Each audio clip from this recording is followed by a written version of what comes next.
Okay, I'm not gonna waste too much time here. I want to just jump right into this because I've been waiting to play it all week. So trying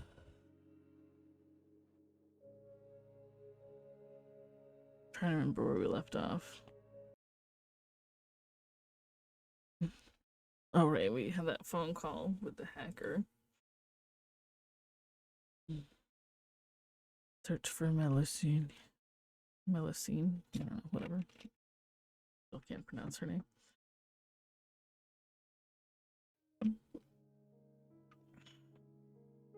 Been 2 weeks since you were hired, or 10 whole business days, as Mr. Regard puts it. Feels strange to think of time in those terms now. Even stranger that 10 days is all it took for your life to change so much. A steady paycheck is a welcome relief from poverty, especially when the first one had more zeros than you expected. We've barely had the motivation to spend a single cent of it, let alone leave the house. Your nerves are shot, you barely sleep. You're losing weight in a noticeable, non-fitness journey way. You haven't seen nor spoken to any friends, fearing they might have become, or always have been, doppelgangers. And every time your hand itches, you wonder if it's the Borodinium finally kicking in. Oh, and you're absolutely sick of wearing black turtlenecks. You're pretty sure the cheap acrylic is giving you an armpit rash. Your sole respite from all this misery has been a brand new hobby you picked up to stay sane. Collecting pirated video games, reading philosophy textbooks, or jogging your way to work and back. Definitely video games. You could afford to play games legally, but your goal isn't to play them. Rather, you get a transgressive rush every time. Whenever you crack a file you have no business owning, then figure out how to make it run on your piece of shit laptop. In due time, you might even use these skills to disable your microchip. We got +1 to technological literacy. However, despite fear of replacement driving you to seek out new coping mechanisms, despite the dread that washes over you every time you step into the building, well, it turns out it's actually pretty easy to forget the threat of imminent doom when you're slowly dying of boredom. Outlandish decor and blood-soaked interviews aside, your first 2 weeks at Smyrna Core were eerily uneventful. You haven't even worked yet, let alone been assigned a desk by whatever administrative team you're assured definitely exists. You've just been locked away in meeting rooms, asked to peruse employee handbooks and attend seminars about workplace culture. The latter are usually hosted by overworked secretaries with better things to do than entertain new hires. Other than yourself, the office is abuzz with panic. People rush by without a word every time you wave hello or seem on the verge of killing sprees whenever coffee machines start running low. With the Radium Incorporated deal approaching, deadlines are tight, overwork is mandatory, and the stakes for Smyrna Core's continued future are especially high. Even with your brain reduced to a stew of secondhand stress and corporate bluster, you can't ignore the stakes you're facing. The second that the ink dries on that trade deal, the world will begin drowning in a sea of obfuscation. At least that's how Al puts it. The stranger reached out many times since your first impromptu correspondence, asking very, very anxiously if you've managed to track down Melusine and prevent Armageddon. The answer has been consistently a shameful, chagrined no.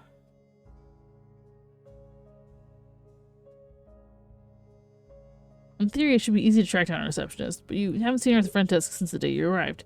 Maybe she's on vacation, or maybe she's been too busy supervising prefrontal transplants to smile at visitors. Either way, you were forced to employ some less conventional strategies to track the tired-looking woman down. Social aptitude gets us. You made small talk at the coffee dispensers to see if other coworkers knew her whereabouts. You left post-it notes at the front desk with your phone number. You staked out every area in the building who you'd accidentally bump into her. Let's go with small talk. Your friendly disposition was sufficient to strike up conversations with overworked strangers, but turns out asking about a person's whereabouts in a company that replaces people, bit of a taboo subject. Thus your hunt only yielded uncomfortable silences and long-winded stories of uninteresting weekends. Whether discouraged or embarrassed by your not-so-genius stratagem, Elle was quick to propose a foolproof alternative. Smyrna Core will be hosting a free brunch at the office on Friday. I'm guessing the higher-ups want to keep their staff happy after working them to near death. The thing is, they always make these dumb events mandatory, meaning everyone has to be there, Melusine included. Knowing her, she won't be staying long. The girl hates crowds with a passion. But this might be our only chance of getting info about how to reach the hive, so scope out the area and track her down, fast. So here you are, standing in line, plate in hand, waiting for your serving of room temperature scrambled eggs. That's enough to make you want to throw up. The reception area that greeted you 2 weeks ago is barely recognizable. Its thick shadows and thicker ammonia stench have given way to the glare of heated food lamps tinged by the cloying aroma of undercooked breakfast sausage. A small army of employees filled the lobby with a dull roar, circulating between the buffet's unappetizing trays. Why can't I read? My brain is not moving as fast. Dirt cheap party streamers have been strung between the pillars' once unsettling sculptures and plastered over the silver lettering of the company's engraved slogan. Memore perpetuitas mutatio is no more. Now there's only congratulations. Okay. You may already be depressed, but the spelling mistake on that banner somehow makes you sadder. Eventually, an old lady snaps at you to quit hogging the goddamn serving spoon, knocking you out of your disassociated trance. Leaving the tray of eggs behind, you navigate throngs of hungry colleagues. You struggle not to spill your food as you squeeze between too many people packed together far too tightly. Melusine has to be here somewhere, but picking her out of this horde of identical black turtlenecks definitely won't be easy. If you're going to find her, you're going to need a plan.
Check something.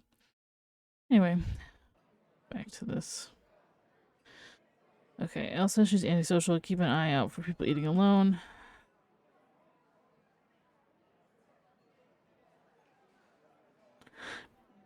Melusine has a distinctive smile. Search for someone grinning so hard it hurts. Review your employee handbook. Maybe it contains a map of employee rest areas.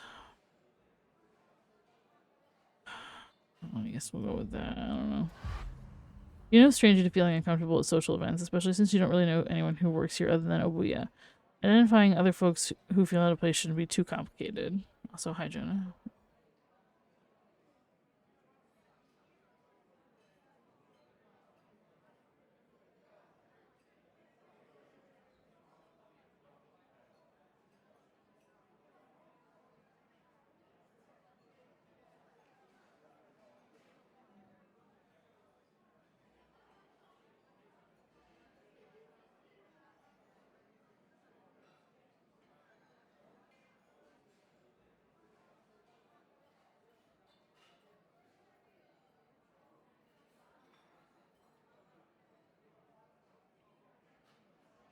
You know, it's going, I guess. um, or so you hoped. Though you quickly discern which Smyrna Corps employees are antisocial or deliberately keeping away from the tighter knit crowds. The all black uniforms and widespread physical exhaustion make most faces blur together into a vast vat of anti capitalist sentiment soup.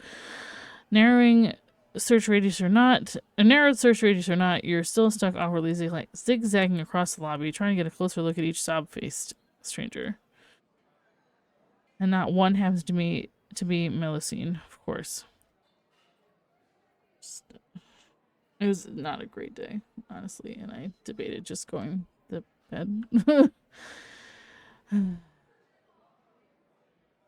Cursing both yourself and this company's treatment of its workers, you try to think of another strategy. And that's when you finally spot her, standing right behind the counter where you first met. Just below the eye-catching congratulations banner, a sickly smiled woman stands with her hair tied into a dainty bun.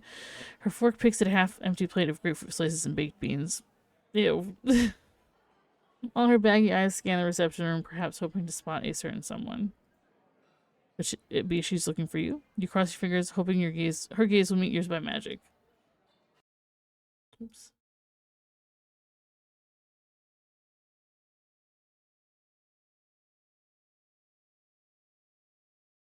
Unfortunately, your life is rather far removed from the convenient tropes of a C-grade romantic comedy. Rather than notice you standing on your tiptoes and relentlessly waving, Melusine breathed a defeated sigh, her forced smile facade faltering for an instant. Head hung low and subpar breakfast in hand, she makes for a nearby elevator, poised to leave the room for good.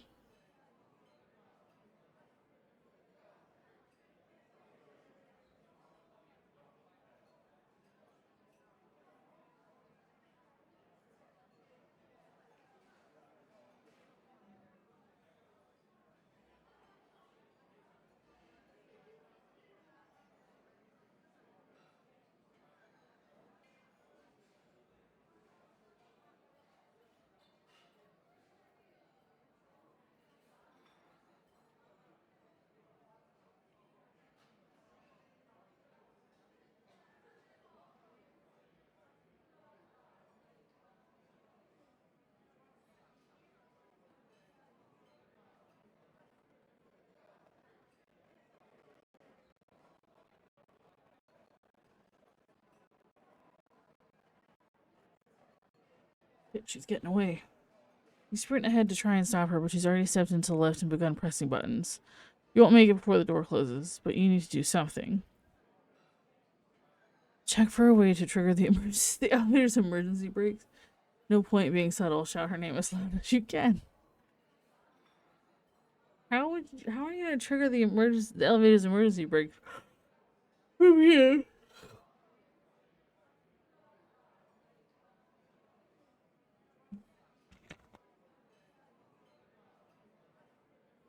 I think we're gonna do that anyway because I feel like shouting her name as loud as you can is just not ideal. You reach the control panel right as the gorilla's door snaps shut, scouring the buttons for what you need. Sadly, you can't tell which of the cryptically indecipherable symbols are supposed to stop the lift. Desperate, you punch the controls with all your might, nearly breaking a knuckle in the process. But you also knock a screw loose from the panel. Creaking, it slips out of place, revealing a colorful assortment of wires beneath. Suddenly, you get a crazy idea. Praying not to die from sudden electrocution, you reach into the elevator's innards, grab hold of some cables, and yank. A spray of sparks and the screech of steel fills the room. Brunchers gasp in terror, turning away as the elevator slams back down before it can rise. Yet no gasp is louder than Melusine's, whose back is now pressed against the lift's rear wall like a cornered cat. With borderline sarcastic timing, a warbled ding is emitted. The griller's doors grind open and an awkward silence falls over the room, letting everyone hear your unconvincing claim of having entered the wrong password on accident. I'm sure everyone will buy that. The receptionist's exhausted eyes light up as you approach. For the briefest moment, her fake smile turns into genuine joy and then to genuine annoyance. Finally! I was beginning to think I'd never track you down. Where have you been hiding? Mr. Bogard said you'd been coming to the office, but I couldn't find you anywhere. Been hiding the coffee machines like some bean juice junkie, asking everyone if they'd seen the new intern. Do you have any idea what kind of looks I was getting for asking a question like that somewhere like this? Well, good to know you're not the only one whose search attempts were a flop. I was relieved to see Sayan's behaving like a real person for once. Despite her berating, there's an undercurrent of implicit trust to her flustered frustration, an earnestness that could get her replaced were it shown to the wrong colleague. Admit you've been struggling to track her down too. Apologize for the trouble without mentioning your own mishaps. I think we're gonna go that. You confess your own consistent screws, which reassures the receptionist. Nothing like mutually assured stupidity to boost one's crumbling confidence. Then, as if suddenly remembering where she is, Melusine's mask-like smile stretches across her face once more. Well, regardless, I'm quite pleased to see you've officially joined the Smirnocore family. You see, there's a collaborative task I need your help with. One that an external client specifically requested we both complete in preparation for the upcoming partnership deadline. Do you understand what I'm saying?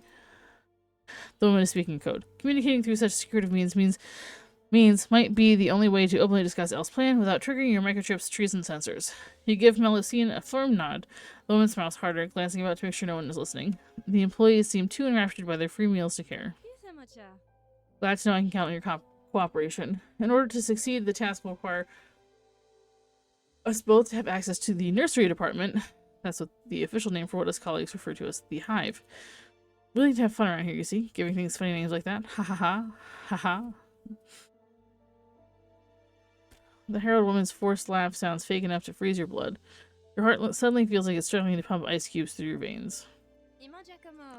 Now, the nursery department is a restricted area. That means special employee clearance is necessary to access it. I already possess said clearance, and I put in a formal request to give you that clearance too. But from what I hear, it's been refused twice for some reason. I'm afraid you'll have to blame me for that, my dear. Ice cubes chugging through your bloodstream harden into a single iceberg as a suffocating shadow looms over you both. Melusine's smile wavers as she beholds the horror of what now stands behind you. A beaming, earnest, pure white smile. Oh dear, terribly rude of me to intrude on your conversation unprompted, wasn't it? My sincerest apologies. I was investigating a disturbance report when I happened to overhear Miss Sayan's mention your troublesome little certification dossier. Mea culpa for indulging my curiosity unprompted. The behemoth's booming laughter would almost be contagious if it weren't for his unblinking blue eyes. They bore into your skull and spirit as if searching for every secret your puny mind has dared to hide from him.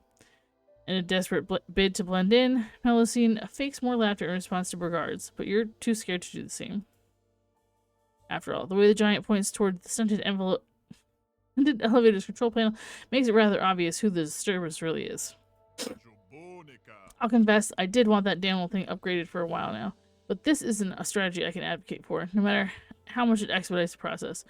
Our technicians have had quite enough to do already without adding unnecessary repairs to the mix. Please apologize for your unacceptable behavior, or brush off the accusation and ask why Melusine's request was refused. Let's go with that. Your goal is to crush Smirnocore, not indulge in its leader's fancies. You stand up to Obuya, ignoring his veiled allegations, to focus on this so-called dossier. The giant's smile doesn't budge an inch at your apparent rudeness, but something about him obviously changes. His ice blue eyes narrow into slits, their pupils turning to razor-sharp pinpricks. His chest heaves with further laughter, but the sound is softer and devoid of mirth. And through clenched teeth whiter than ivory, he hisses a few chilling words, dripping with anticipation. It seems you're at strike one, friend. Oh, I guess that was the wrong choice.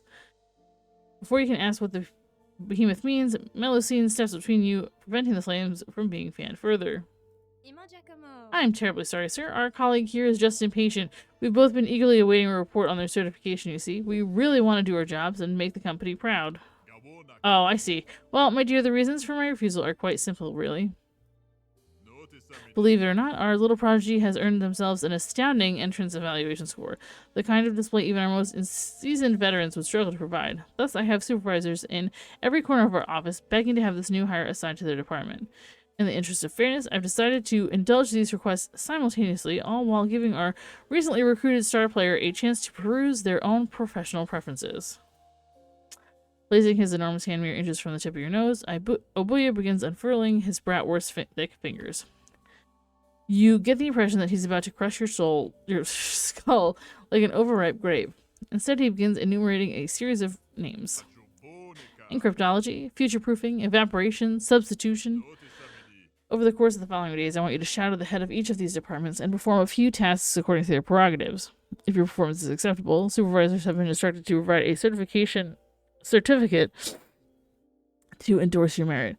Once you've gathered all 4 certifications, you'll be given unrestricted access to the nursery department, or as some people like to call it, the hive. But that's just a playful little pseudonym, of course. We like to have fun around here, you see, giving things funny names and such. Don't we, Miss Sands? The behemoth nudged his pale-faced coworker in the ribs with a jolly chortle. Melusine responds a well-rehearsed artificial cackle, flashing you a half-apologetic, half-terrified look. Seems she has no power to contest this decision. You're stuck between a rock and a report card-shaped place. Understood. I'll satisfy the other department's needs as soon as possible. Plain old laziness. This is a major hitch in your plans, and time isn't on your side. But sheer determination has a way of letting you accomplish crazy things. With a courageous nod, you vow to gather every certificate before the Radium partnership is made official. Radium, whatever. Ah, that's the spirit. I knew that impressive moxie of yours wouldn't let me down. I leave you the liberty of tackling these certifications in whichever order you please. Miss Sands will be able to fill you in on each department's specific quirks. However, she'll need to do so at a later date. Almost perfectly on cue, Regard's elegant gold watch begins beeping like a bomb's countdown timer. You're pretty sure most timepieces of such refined design don't come with inbuilt alarms, but you've learned better than to question Smirnocor's convoluted tastes in custom-made tech. My apologies, but duty calls. We have quite a few replacement procedures to complete today.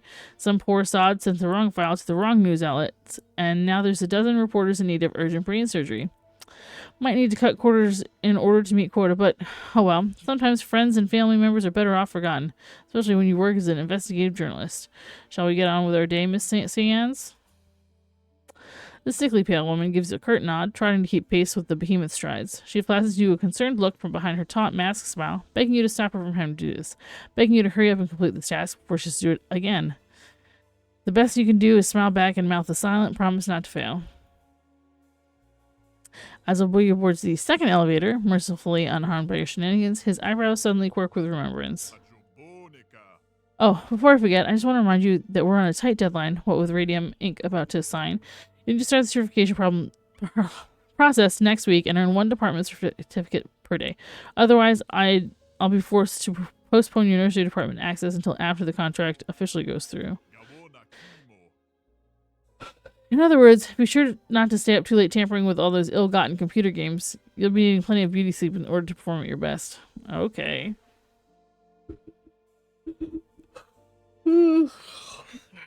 Tired. I didn't sleep.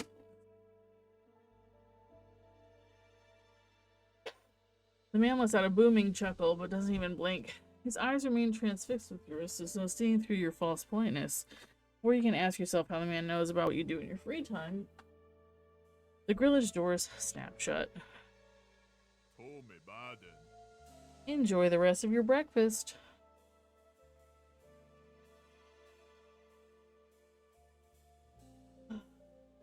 Both the giant and the lift plunge out of your sight, taking Melusine with them. All that remains in their absence is the waft of scrambled eggs and the countless staffers who crave them. They proceed to Monday.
Your post-brunch Monday morning comes far, far too soon. The unrelaxing weekend passed you by in less than a blink, and you know exactly why.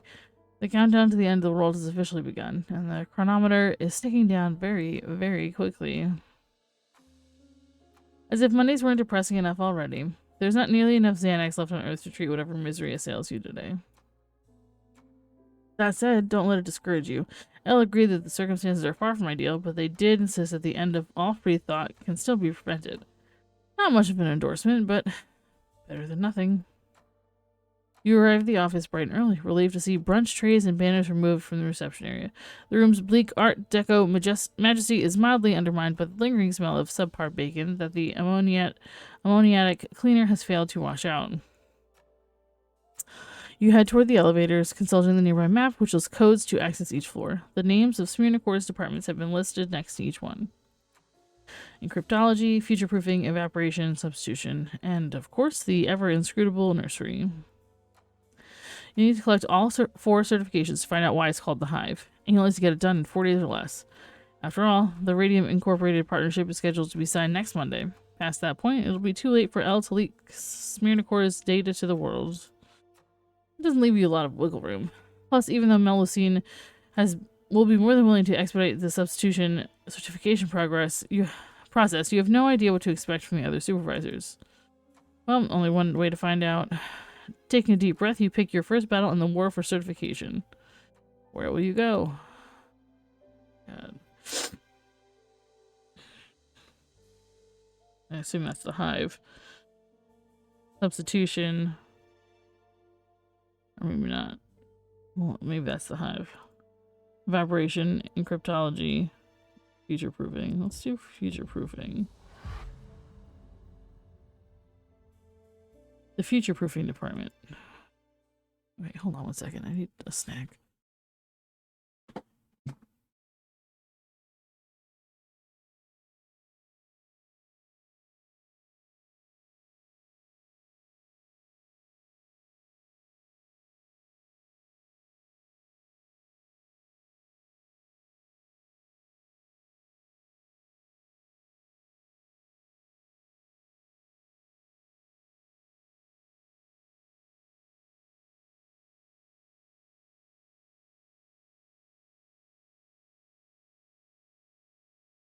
Aldi had the covered pretzel Oreos, so those try they're pretty okay. In your brief time at this company, one thing that always stood out to you is the office's tomb-like silence. Very rarely we hear people chatting apart from the reception lobby. The background hum of computers omnipresent in any other office is completely absent here. Even the sound of a creaking doorknob from 2 halls away or the echo of your footprints can be startling in this quiet place.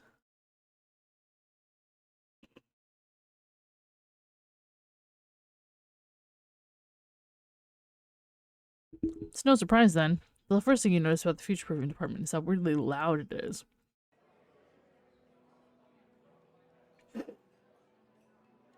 Privileged doors slide open, revealing an open concept office space, which seems to be an awkward mix between a stock market and film set.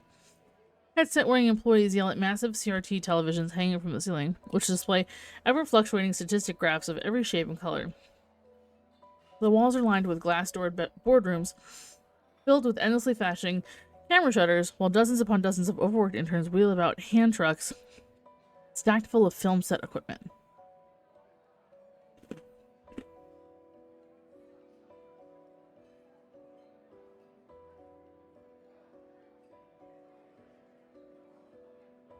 Honestly, as hectic as the scene is, it's a little comforting too. It's a lot closer to what you first expected when your aunt told you about the job. Feels almost normal, despite the uncanny resemblance to a period piece about unsavory advertising firms. But you work at Smirnocorp now, and that means you can't ever have anything remotely nice anymore. The more you learn about this place, the worse it'll likely get.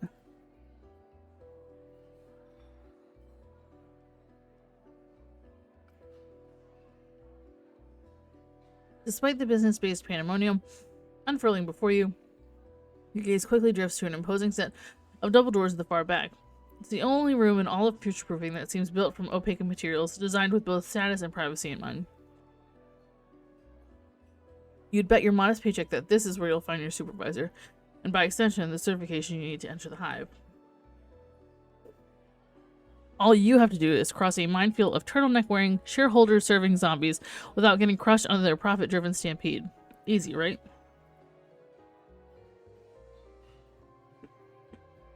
Well, it's not a lot of options. March through the angry mob. Maybe we should leave and come back later. March through.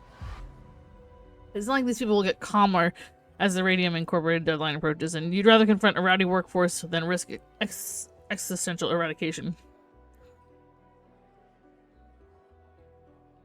Popping your chest, you step out of the elevator, stride toward the other end of the department.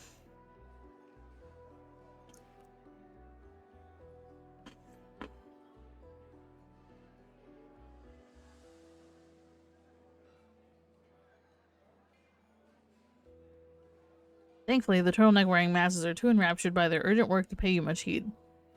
Most don't even look at you, even when you barrel through their tightly clustered shouting matches. It's not exactly easy, mind you. A lot of people are high on some anabolic level cocktail of adrenaline and managerial blackmailing. You need to move very slowly to avoid near-fatal collisions with many sprinting future-proofers. One employee in particular, a squat old lady, bumps into you, dropping a stack of important paperwork.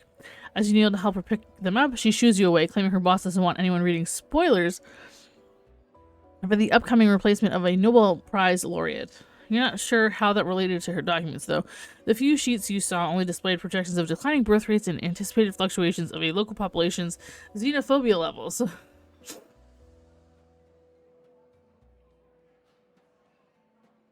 In fact, the further you trudge across the room, the more incoherent sights and unsettling snippets of conversation you're exposed to.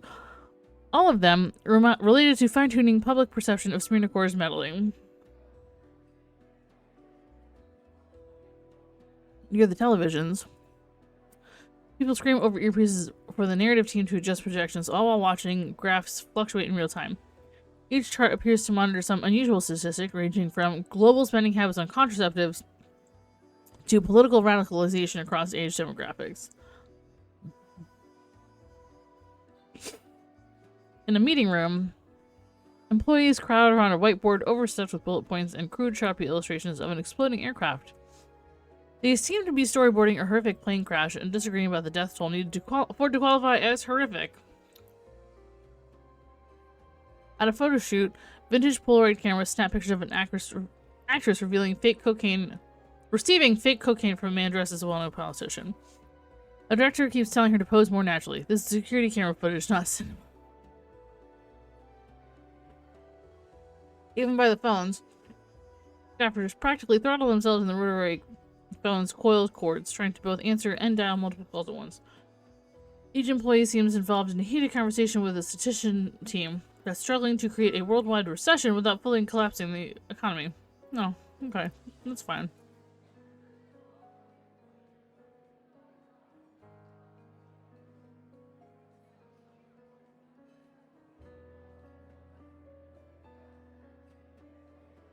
Part of you is relieved to know that even a team this big can barely stay on top of Smyrna Corps' constant post-truth superchery. Another part is terrified to realize these high-strung, sleep-deprived people are the only bits of flimsy tape still keeping modern civilization's disparate bits from coming unstuck and collapsing. But hey, that's just showbiz, baby. Terrible, terrible showbiz.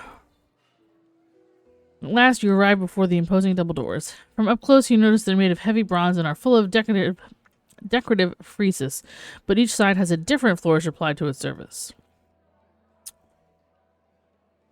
The left is adorned with bas reliefs of music notes, quills, film reels, and dramaturgy masks. A panel in the center reads, Beatrice Corte Real, Senior Future-Proofing Supervisor Narrative Team.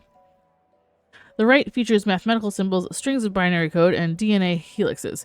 Its panel reads, Felicity Smith, Senior Future-Proofing Supervisor Statistician Team. You popcorn and water. Popcorn sounds nice.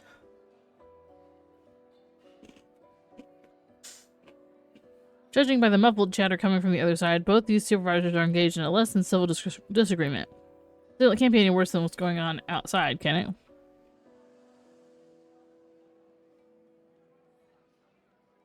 Etiquette is a waste of time. Entered uninvited. Politely knock and wait to be let in. There's a document labeled urgent tucked under the door. The papers are stained by multiple shoe prints as they're left to rot on the floor for weeks.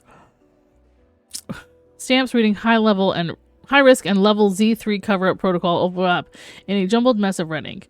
Yet it's the portrait of an obviously alcoholic clown paperclip to the first page that confuses you most. You've acquired news article, missing person.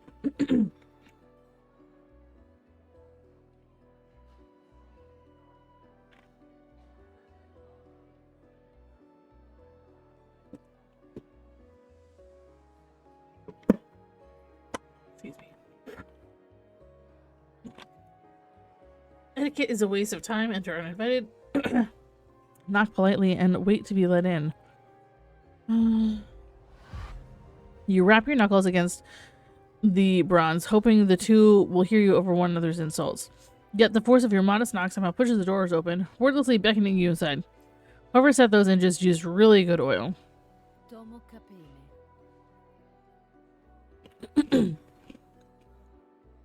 Goodness gracious, darling, you mustn't leave the portal to my atelier so atrociously agape. My muse requires silence to percolate her inspiration.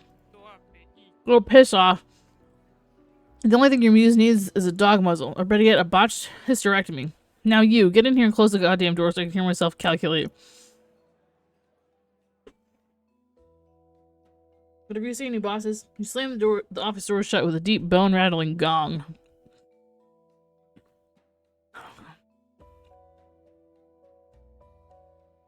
As your skull is up vibrating by the low-toned reverb, you step inside the strange room, whose decor, much like the gateway, is split into two distinct halves.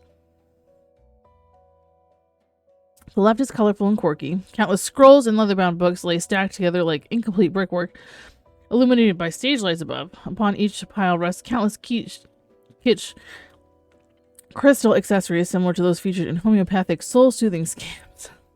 And under the purview of a theatrical individual, a disturbingly thin woman dressed in unflattering femme fatale fashion and even gaudier gemstone jewelry sits in the middle of it all, like a tacky dragon atop its gussied-up hoard. Her hands deftly wield a brush and gouaches, painting a photorealistic newspaper cover story. The headline announces the arrest of a multi-level marketing guru. The right, meanwhile, is cold and purposeful. Printer-based adding machines machines the size of truck engines emit a seizure-inducing amount of rapidly flickering lights. Other than that, the walls are gray, the floor is plain, and there's not a single trinket decorating the supervisor's crowded desk. Much like its muscular overseer, the beer-bellied woman's face looks sterner than an especially unhappy slab of granite, and the sleeves of her turtleneck have ripped clean off, revealing an even sturdier-looking set of vascular biceps. One arm is covered by a sleeve tattoo depicting a novel-length math equation. The wrist-thick fingers attached to it are busily adjusting an abacus's clicking beads and fine-tuning the knobs of air traffic control. Beatrice and Felicity, you presume? At least you'll have no trouble telling them apart. My. I don't think I've ever had the privilege of encountering you before, darling. Would you happen to be the new hire that strapping hunk of a man Brigard mentioned? And if you are, what the hell are you doing here? I already told him we don't have time to onboard some probation period dipshit. I'm too busy getting the fact Bia is wrong through her thick skull. The bitch is denser than depleted uranium. How rude. I'm here creating a masterpiece that will remember for generation, and all I hear is ingratitude. You know I can't rush perfection, you dull-witted warthog. Yeah, well, I sure as shit can rush your post-term abortion. I don't care what you think, the numbers don't lie. They're telling me your masterpiece is a load of horse shit. As I'm driving the point home, the large woman points to a broken computer sitting smack dab in the middle of the dichotomous workspace. Judging by its placement, both women are forced to share it on a daily basis. A cruel and unusual punishment indeed. Friggin' Biddy.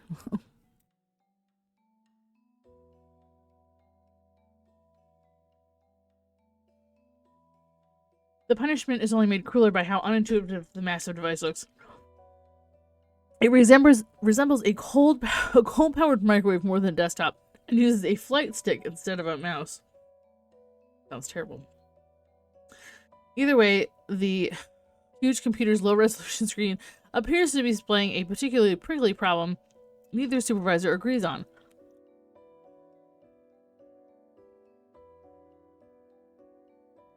Before you can ask about the issue in question, both women resume their shouting match at cockily, rupturing volumes, their insults growing ruder with each successive back and forth. Only after several minutes, when they're forced to catch their breaths, are you given an opening to state your case. Say you're here for certification, you can't leave until you get it. Get on their good side by offering to solve this disagreement.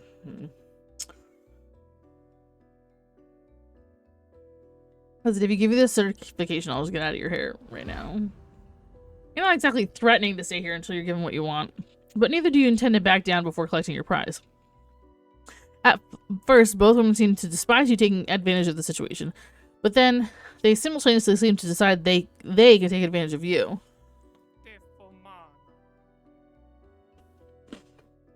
You need a future-proofing certificate, huh? Oh, we do have a couple of those lying around here somewhere, but you're gonna need to scratch our backs before we start scratching yours.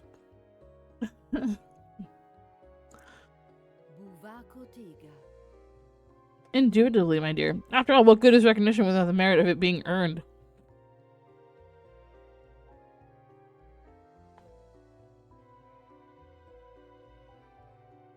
The pair breaks into a shared fit of muffled laughter, trading side glances with each other and devious glances with you.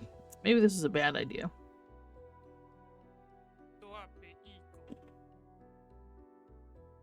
Let's see. On a scale from fucking squat to fucking everything, how much do you know about the future-proofing department? You unfortunately land squarely in the squat end of this particular spectrum. Felicity seems displeased by the news, but her partner smiles, albeit condescendingly. No need to be embarrassed. Even the greatest postmodernist icons in history started from nothing, although some never did graduate past the finger painting level. To put it in pedestrian terms, our department is charged with two particular mission statements: delivering results and maintaining narrative.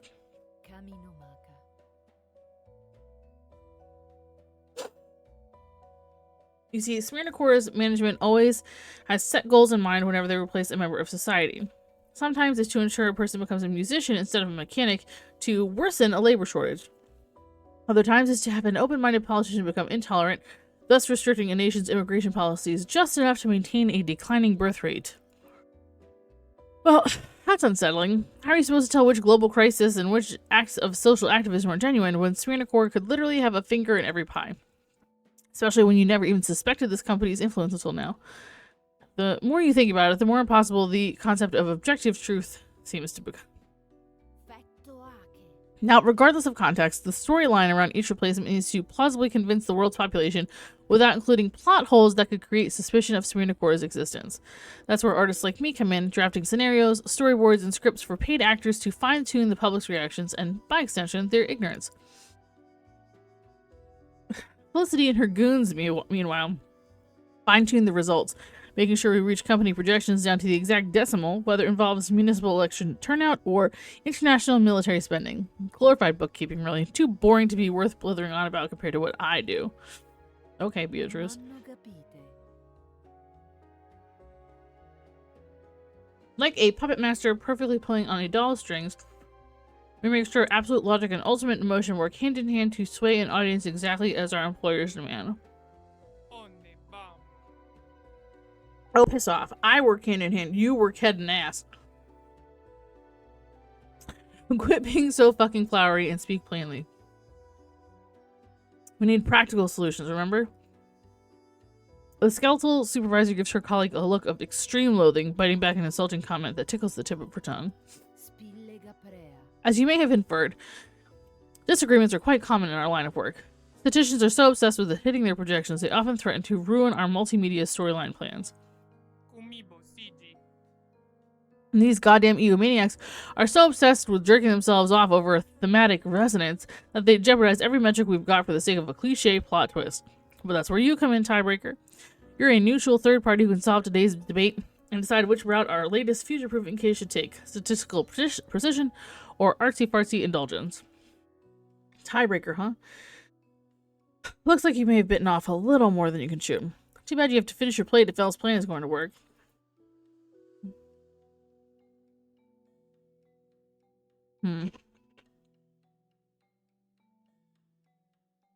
Fine, what kind of tie do you need me to break exactly?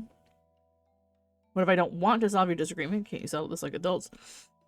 And no offense, but you sure I'm qualified for this? The answer is no, so we're not even going to bother with that as a choice.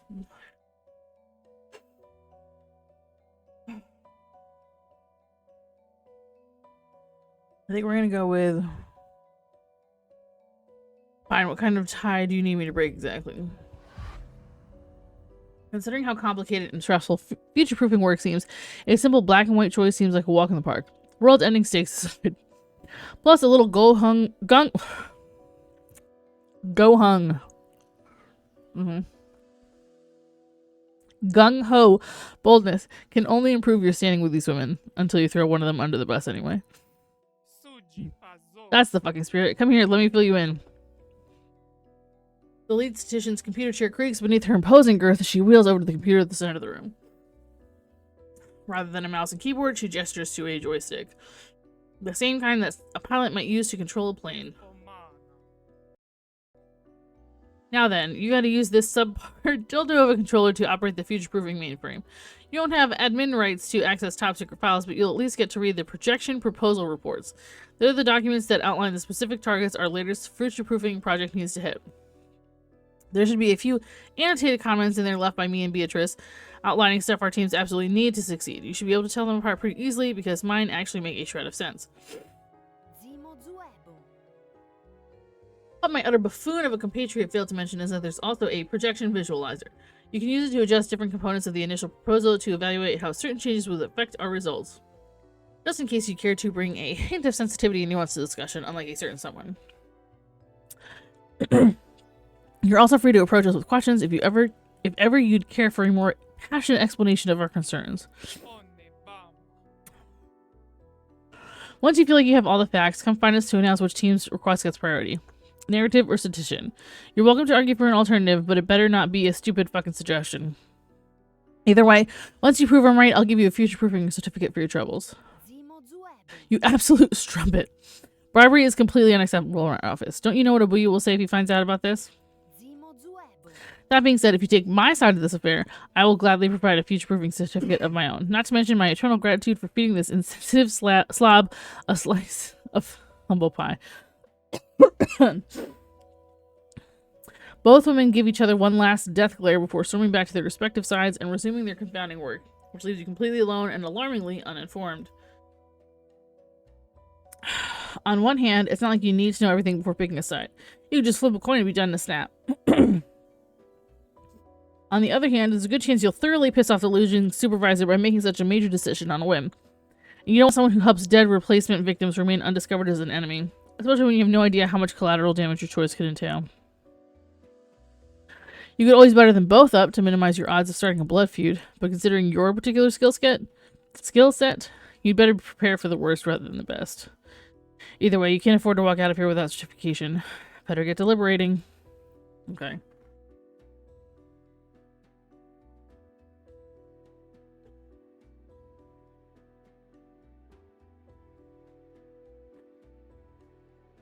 So you go talk to Beatrice. Go talk to Felicity. Look through the mainframe files. Just announce a decision. Or search the documents around the office. I think we're going to look through the documents first. Your rummaging reveals nothing so convenient as an instruction manual. Just a few administrative meeting notes for different future-proofing projects. You skim one, hoping to learn more about the department, but only leave more confused than ever. Okay. Well, we have notes at least.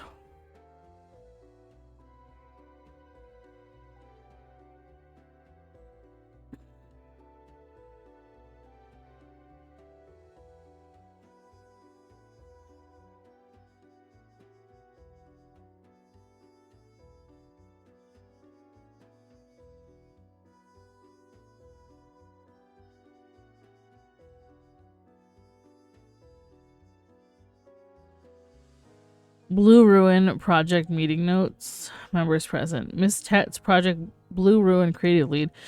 Ms. Paroline, statistician team liaison. Mr. Fedorov, creative representative. Ms. Miramar, creative representative. Ms. Howdy, secretary. Meeting agenda. Call to order. Welcome and birthdays. Reports on recent activities. Upcoming activities. Other business. Call to order. The regular meeting of Future Proofing's Blue Ruin unit was called to order by Ms. Tetz. Ms. Tetz played the team's theme song, Chicago Lightning, by the Gershwin Twins Band. Mr. Fedorov formally registered a complaint concerning the song, stating that it is of low quality. Ms. Howdy noted that this was Mr. Fedorov's 8th time registering the complaint. Meeting participants remarked on an unusual smell in the conference room. Mr. Fedorov observed that he detected tamarind and lime. Ms. Howdy claimed to smell peanuts. Ms. Tetz described the pronounced odor of cilantro. Ms. Paroline and Mr. Miramar refrained from comment. Welcome and birthdays. Ms. Tetz officially welcomed Ms. Paroline, the new sitting representative for Future Proofing Statistician team. Ms. Paroline stated her pleasure to be joining members of the creative team for this meeting, expressing her hopes to be able to finally add some rationality brains to proceedings. Mr. Miramar requested that Ms. Paroline to calculate the probability that he would be interested in her opinion. Reports on recent activities. Project Cuckoo. Mr. Fedorov presented a report on the recent presidential election meddling, confirming that infiltration of both campaign headquarters went undetected. The media sub-team is now in the process of leaking acquired contents to news outlets bundled with in-house synthetic documents. Mr. Miramar confirms that document proofreading and visual alterations are now complete. Project Cuckoo is on track to go public next summer. Project Starfish. Ms. Howdy presented a report on the ongoing Grey Chasm oil spill. Environmental damage is extreme, she affirmed. News that was met with applause, duration approximately 45 seconds. Ms. Tetz proposed a celebratory performance of Lighting by the Gershwin Twins Band. Mr. Fedorov threw a chair through the window. Ms. Tetz led a discussion about whether jokes like those are acceptable. Mr. Fedorov clarified that this was not a joke. Ms. Paroline presented details showing fully 35% of starfish in the Shavista Basin have died as a result of the spill, which is the bullseye zone for the statistician's 32 to 38% starfish mortality target. Roll-on effects for Central American elections seem positive so far. Ms. Tetz confirmed that Project Wetsuit Bingo is still scheduled for late December. Project Silk. Mr. Miramar opened his briefcase to reveal a pleasant surprise. Pad Thai.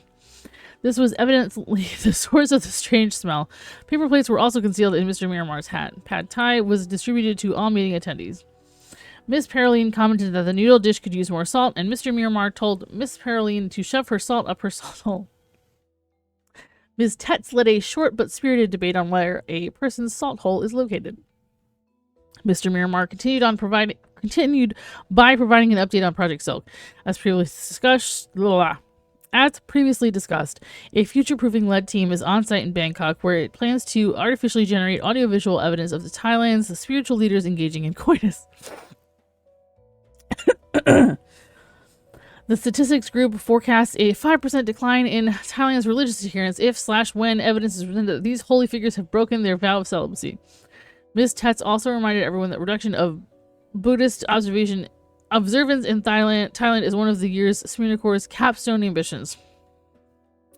Blue Ruin operatives are currently tailing these spiritual leaders using high-resolution spyglasses to monitor eye movements and record every evanescent moment when their glances linger on another person. Mr. Miramar stated they are confident they will have a TO profile by end of week. Ms. Paroline requested that the phrase TO profile be elaborated on. Mrs. Howdy clarified that it stands for turn-ons, such as big muscles, green eyes, or oysters. TO also incorporates turn-offs. Mr. Miramar informed Ms. Paroline. For example, you. Upcoming activities.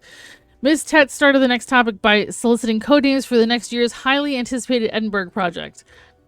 Names proposed: Project Haggis, Project Sheepskin, Project Nessie, Project Whiskey, Project Tartan Kilt, Project Fewer Stereotypes Please. It was agreed by vote 4-1 that this project will be known as Project Haggis. Ms. Tetz then invited Ms. Paroline to outline the statistician's team's goals for Project Haggis. Blah. Miss Paroline thanked Ms. Tetz for the introduction and suggested that she might begin by playing Chicago Lightning by the Gershwin Tones Band.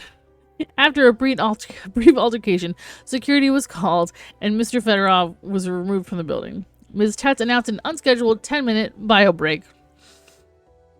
Upon return from the break, Ms. Paroline continued with her introduction of Project Haggis, stating that with this intervention, the Suspicion team hopes to achieve two disparate ends. The first is a 2.5 to 3-fold increase in Scottish infrastructure spending. The second is a 30-point increase in social unrest as measured by at least two of the following causes: detention rates, protest frequency, or government approval ratings. In other words, Mr. Miramar said, you want a giant pile of shit that makes everyone unhappy. Ms. Paroline agreed that this was an accurate representation of the Suspicion team's general aim with Project Haggis, but expressed concern that a capacious fecal mass might have too many unforeseen downstream effects. Mr. Miramar clarified that he was not literally proposing an actual pile of shit, but Ms. Tetz interrupted to point out that some kind of extraordinary turd might not be such a bad idea. A colorful discussion ensued. Ms. Tetz eventually instructed that it be struck from the meeting minutes. Other possible trigger events were proposed for Project Haggis: nuclear disaster, bridge collapse, meteor strike, crab invasion, celebrity kidnapping, or drought. Upon further discussion, C was agreed to be too expensive, B would not cause sufficient social unrest, and E was not expected to provoke an adequate infrastructural collapse. Although Ms. Tetz made a passionate argument in favor of F, Ms. Howdy and Mr. Miramar asserted that Ms. Tetz's fondness for droughts had turned these disasters into a blue ruin cliche. It would be what, our third drought this year? Mr. Miramar asked. Mrs. Paroline cautioned the team that its interventions must be realistic. The team debated the merits of A and D, settling on D, crab invasion, which was resolved by unanimous vote. Other business. Feedback was offered on last month's team building exercise, 5-pin bowling. It was agreed that 10-pin bowling would offer a greater challenge to the master bowlers in the group, and this would be next month's activity. Mr. Miramar proposed that large dogs be allowed into the office. A vote was held 1-4, and the proposal was denied. Ms. Howdy observed that the birthdays component of the welcome and birthdays agenda item had been overlooked. Ms. Tetz apologized and, after checking her notes, wished Mrs. Howdy a very happy birthday. Mr. Miramar revealed that he had hidden an entire birthday cake in his shoe. Slices of cake were distributed. Meeting adjourned. This meeting was concluded with a performance of Chicago Lightning by the Gershwin Twins Band. Okay, so I see. I didn't read this. Search for beloved clown and school teacher called off.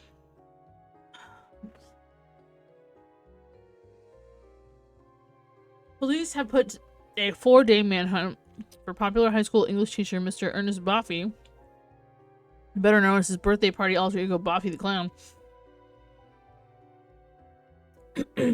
After indefinite hiatus, after no reported sightings or relevant evidence of his continued existence was uncovered. Last eyewitness accounts came from an anonymous tip sent to a local radio station, 99.1 FM, all folk, all day with banjo and the squelch, claiming Ernest Boffey was refused service at Janice's liquor store. A journalist who visited the premises requested CCTV footage, only to be threatened with a blunt instrument. A Janice's liquor representative stated, "However this Mr. Boffey is, he was never in our store, and I resent the suggestion that I'd ever use a blunt instrument on patrons just because they misnamed an $8 bottle of Screw It, Fuck It red wine." Members of the public hastily organized independent block-by-block searches in response, ignoring authority recommendations to stand back and stand by. Anonymous tip lines have also continued operation, but so far only received calls from impersonators of Ernest Boffey's estate. A police statement claimed the following: "Jim, we know it's you. Stop calling." Ernest Boffey was described by those who knew him as an outstanding teacher and a middling tradesman. However, an unnamed secretarial source at Carnarvon High School, where Boffey allegedly worked for 7 years, did not recognize his name and had no record of his employment. Prior to his teaching career, Mr. Boffey renovated kitchens and averaged 4-star rankings according to various customer review platforms. The lack of education records has puzzled reporters who were at one time supplied photographic evidence of Boffey giving a lecture on dystopian fiction. A former student who asked not to be named claimed Boffy changed one novel's title to 2084 so that students wouldn't think it was outdated. The Carnarvon Avron student newspaper reporting Boffy's eccentric teaching practices was discredited by an unnamed school secretary who claimed it was drama invented by teenagers on the internet, and that journalists should stop calling a late arrival's phone number asking about someone who never existed and therefore would not have arrived to school safely. Screenshots of Boffy's email correspondence with individuals known as Flatfoot56, DJ Thoughtful, and Thoughts Are Hot, but you're not, were not received before this article's publication deadline, but the images describe instances wherein Mr. Boffy allegedly offered wine to students who completed homework on time in addition to daily crosswords. When parents protested this malpractice, he reportedly denied alcohol was involved, claiming it was fizzy grape juice after indicating how much the school's annual literacy ranking improved.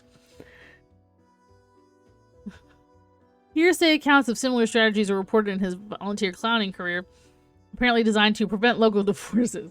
An anonymous source claimed Boffy the Clown took his leads from stolen student journals. Lines such as, "My parents fought all weekend," would spur the clown's latest "I'm here to save the town" missions.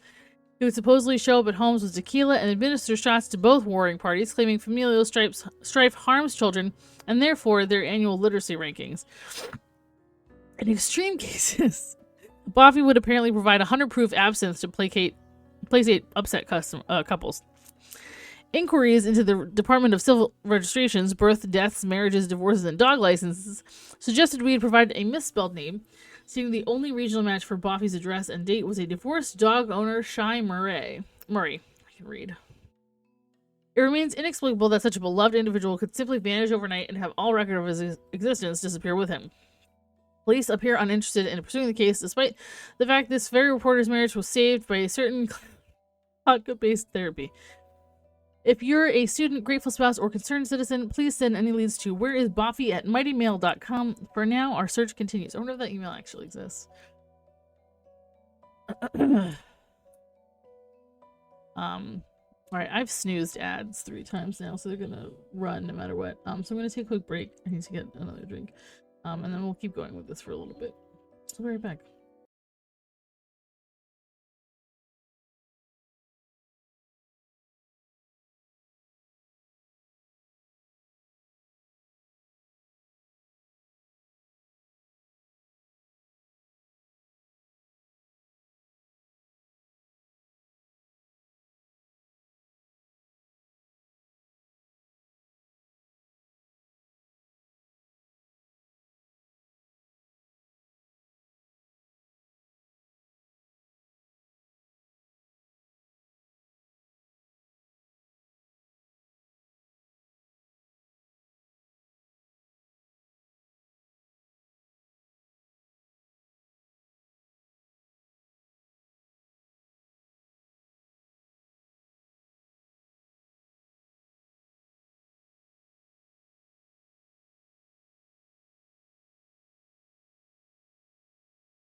I think we're gonna look at the main frame and see what that has for us.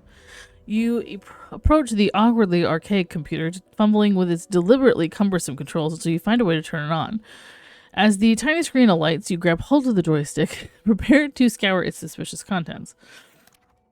Smear Tech, your guide towards success in a post-truth future. Okay, so we have Felicity's files, Beatrice's files, Project Visualizer, Future-proof report, and trash. What's this?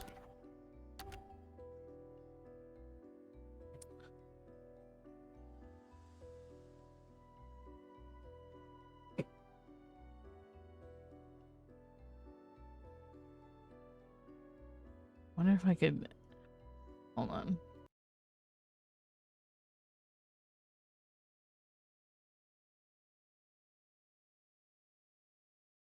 Oh, binary to text translator. Here we go.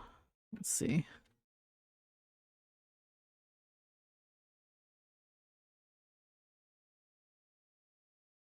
Title just is 3. That doesn't... Okay.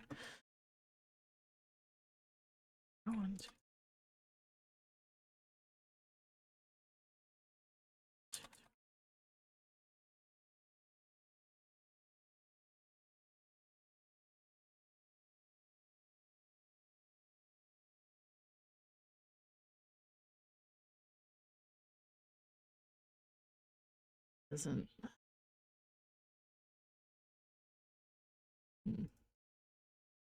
Finnegan.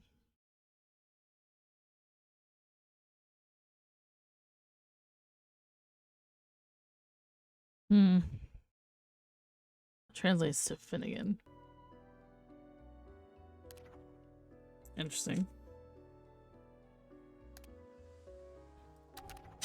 Nope. It's a future-proofing department from deceased. Subject, future-proofing case 004911-R, second follow-up. Good morning, ladies. The future-proofing request. This future-proofing request comes directly from the new head of substitution, Obuya Beauregard. Unfortunately, due to a major encryptology department oversight caused by Mr. Aguilar, this lobotomy has been scheduled for redacted. There's been another significant office-wide data leak, which includes confidential company information. It is imperative that we contain the spread of this non-misinformation prior to the Radium Incorporated merger signing on redacted. Today's target is redacted. A known Romanian whistleblower has been illegally divulging leaked Smyrna core data to the public. Though people mostly view her claims as paranoid conspiracy theorist rambling so far, she's attracted a rather large following of political dissidents who believe some Illuminati-esque organization is controlling their government from the shadows. We've already commissioned a doppelganger to replace the redacted and testify in court that her claims were pure publicity stunts.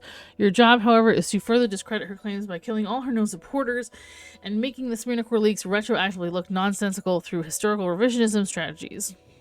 Be sure to do so at no greater cost than redacted United States dollars, as our coffers are running thin with all the pre-partnership expenses. Also, this goes without saying, but for the love of all that is holy, please try to communicate with each other this time. If Beatrice accidentally doubles the death count for drama, or Smith cuts corners on assassinations to fit the budget again, I'm pretty sure Mr. Beauregard will be cutting me. Be sure to double-check the project visualizer and to submit your report notes for approval. Good luck and Godspeed. Best, redacted, deceased. Okay.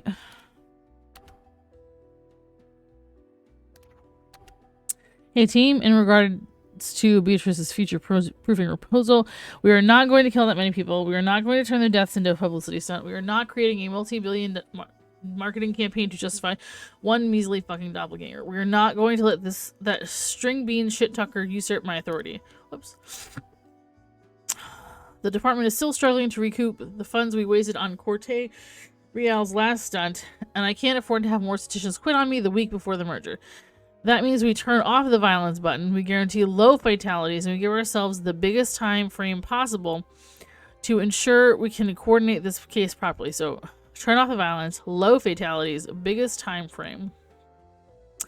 I don't care how many corners those fruit baskets and narrative have to cut. I'm keeping us above the budget threshold this time. End of story. If Beatrice complains this isn't fair, or that this compromises her artistic vision, or that this unconvincing alternative could result in an unintentional nuclear holocaust. Well, she's probably right, but just tell her to piss off and do your jobs. We have deadlines to meet. Also, whoever complained to HR about my vulgar language, grow some balls, you fucking pussy. Regards, Felicity Smith. Where's my brother who was asking how you sign emails the other day? Beatrice Files. Extra notes. Mass cult suicide brainstorm notes. Medicinal overdose, too cliche and overdone. Next. Guns to the head, also overdone, but possibly a keeper if they do it somewhere unexpected. Maybe an amusement park. Chainsaw fight to the death. Very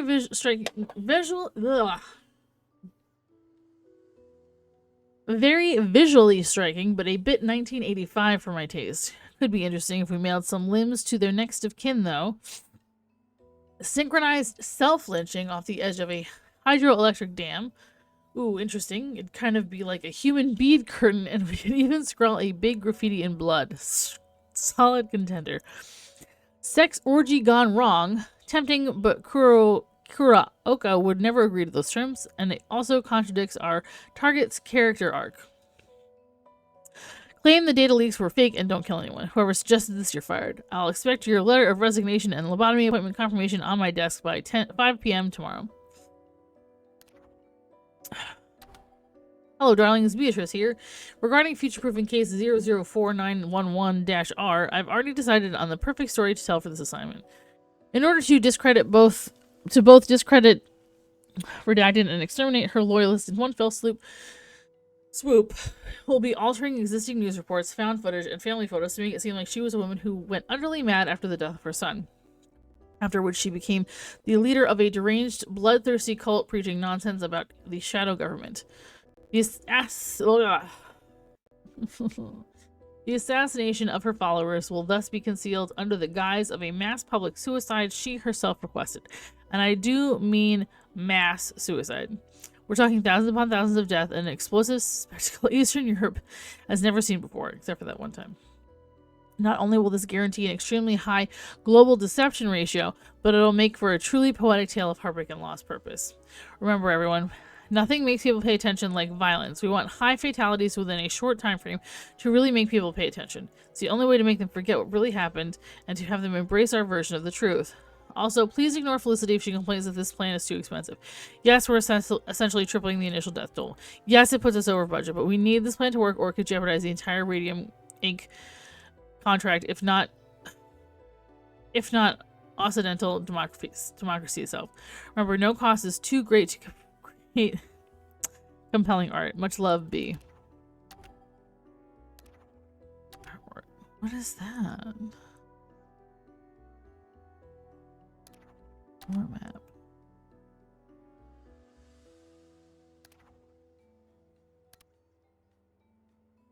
Alright, let's see. Operating manual. Hi there. It looks like you're trying to erode the increasingly fragile fabric of society. Luckily, Smyrna Tech is here to help. Designed in partnership with Radium Inc., our patented future-proofing projection visualizer makes calculating the optimal approach to existential retconning easier than ever. No more pesky trial and error genocides or just hoping a political coup yields the required metrics. Just adjust your scenario parameters to accurately evaluate your efficiency levels in advance. We hope you enjoy this product, and always remember, killing yourself will not stop us from doing what must be done. Have fun. Okay. Visualizer components. Global deception ratio represents how effectively your scenario will prevent normal people from noticing company interference in human affairs. This value must always remain above the upper line. Budget threshold represents Smyrna Core's financial assets required to complete the scenario. This value must never go under the lower line. To adjust these visualizer values, please tweak the following parameters. Fatality slider adjusts the projected scenario's death toll. Time frame slider adjusts the projected scenario's completion length. Media coverage slide adjusts the predicted scenario's fake news roadmap size. The violence button turns the scenario's explicit violence features on or off. Control demographic button turns the scenario's audience exclusivity features on or off. Some parameters may be deactivated at the discretion of your direct supervisor. To reactivate these features, please consult Felicity Smith or Beatrice Corte Real, or increase your technological literacy. If you cannot reactivate these deactivated functions, which is very possible, please proceed according to your supervisor's instructions. Okay, let's see. Suggested course of action: maximize global deception ratio without jeopardizing the department's budget threshold. Okay. Hack 5. I guess I have that. Media coverage deactivated. Okay. So hold on. What is it? Okay. The global deception should remain above and the budget threshold should remain below.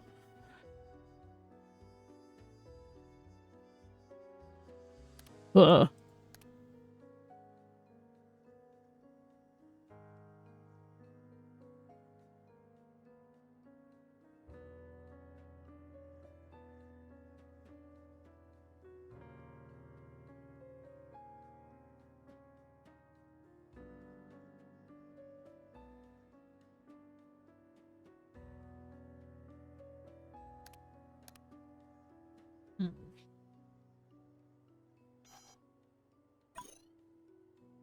Oh, I see. I see. I see. I see. I see.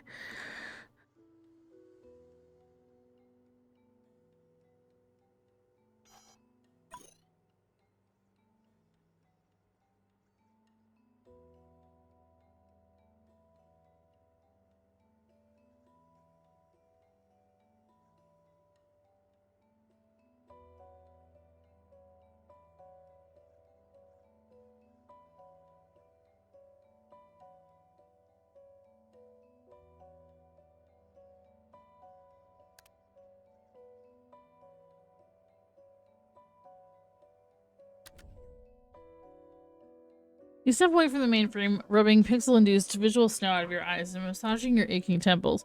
That machine is a total pain in the ass. And head, obviously. But more concerning is the fact that both Smith and Beatrice seem to be telling the truth. As far as you can tell, there's no way to make both future-proofing teams completely happy. Still, that doesn't mean things are completely hopeless. Maybe you could needle Corte Real and Felicity for more information, and use your unique talents to uncover something they overlooked. Assuming you have the right skills for the job, of course. But if you still can't find an answer after all that, you may have to defeat and just pick a side. You'll still get your certification that way, and hopefully the supervisor you don't choose to side with won't try to cut your head off. Figuratively or otherwise. Alright, let's go talk to Beatrice. Though Beatrice is currently focused on painting a photorealistic portrait of an unsavory character, you'd do well to hear her out before passing judgment. You clear your throat, hoping the interruption won't enrage the flighty artist. Instead, she seems thrilled to have a spectator. The sick, thin woman whips around, both her plentiful jewels and stiletto heelings flicking away like the brittle bones she seems to be made of. With a dramatic flourish, she gestures to the canvas she's toiling away at, which depicts a hyper-realistic rendition of a newspaper tabloid's cover story. No need to be shy, come as close as you want. People ogle my in-progress portraiture all the time, and I'm grateful for the attention. A masterpiece is nothing without an audience to appreciate it, after all. Plus, there's no better audience than an appreciator of the fine arts like you. I can tell you're not some data-driven, algorithm-obsessed ape like my barbaric colleague. That's reassuring to hear, but fine arts might be a bit of a hyperbole. After all, you're reading this story. A writer's prose isn't exactly giving Shakespeare a run for his, no doubt considerable, money.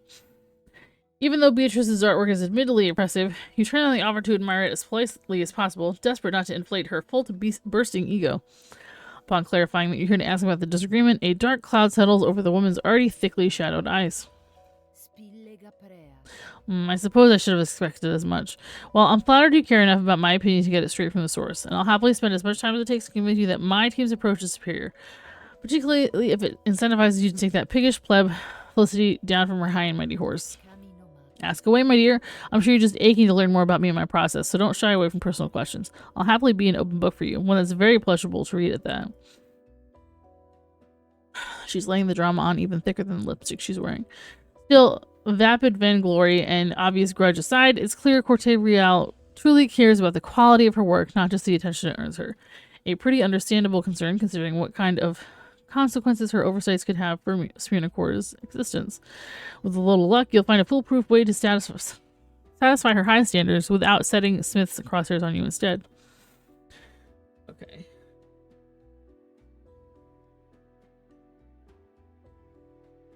Okay, how did you end up working as an artist for Smyrna Core?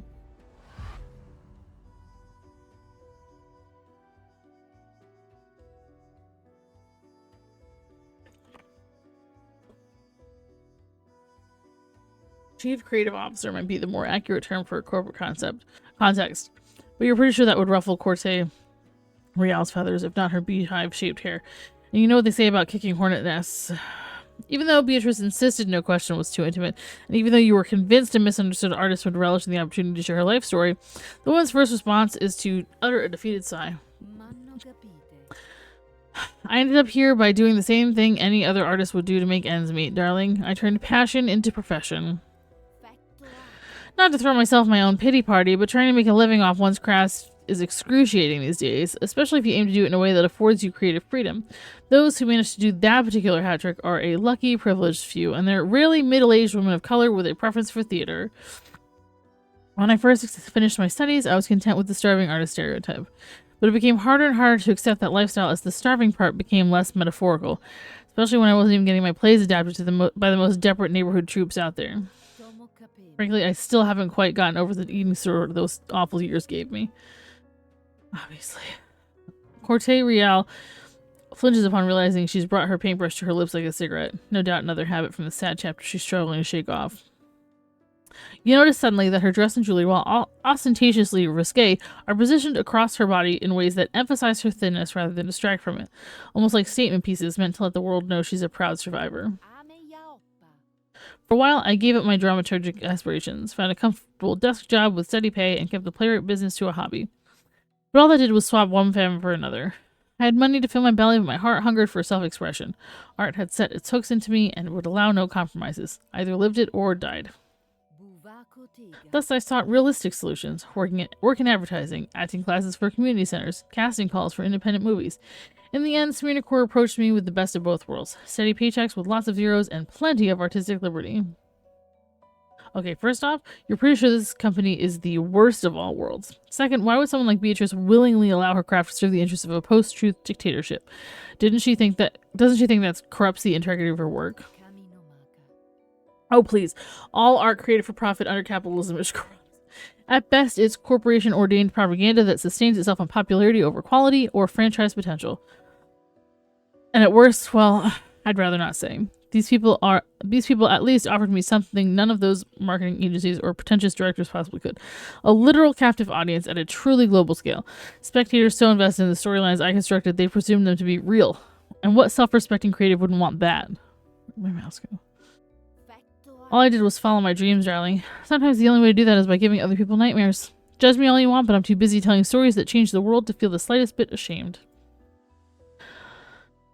The narrative supervisor puffs her chest with standoffish pride, revealing a hint of her past life's scene-stealing grace. It reminds you, in a way, of Felicity's own aggressively defensive composure. Maybe these two women are more similar than they realize. However, when you ask Corte Real if her partner ever heard the story, she merely guffaws.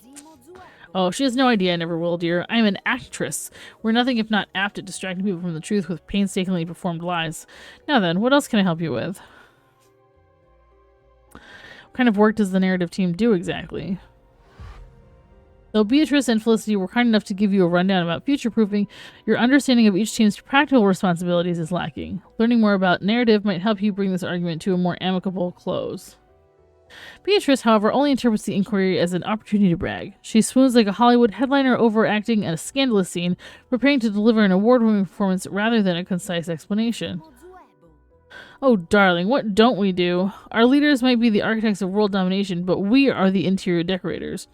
Makeup artists who make the face of this company presentable, and illusionists who keep the public from intuiting the magician's secrets. Without us, the whole operation would collapse.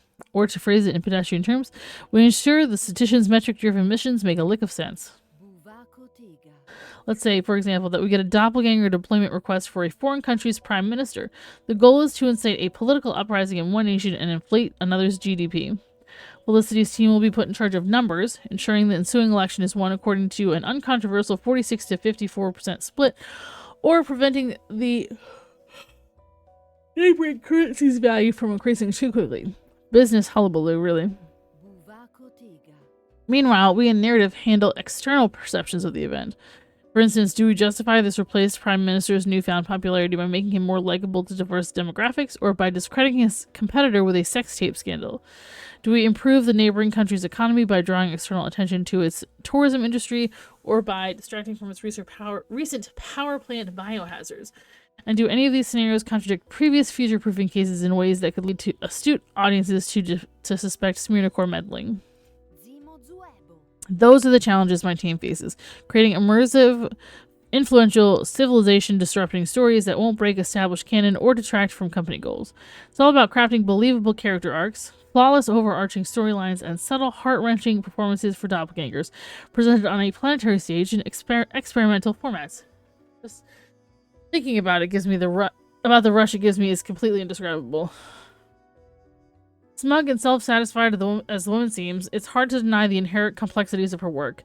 And considering you never knew Smirnocore was meddling in society until recently, she must be doing a good job of keeping the company's plots hole-free.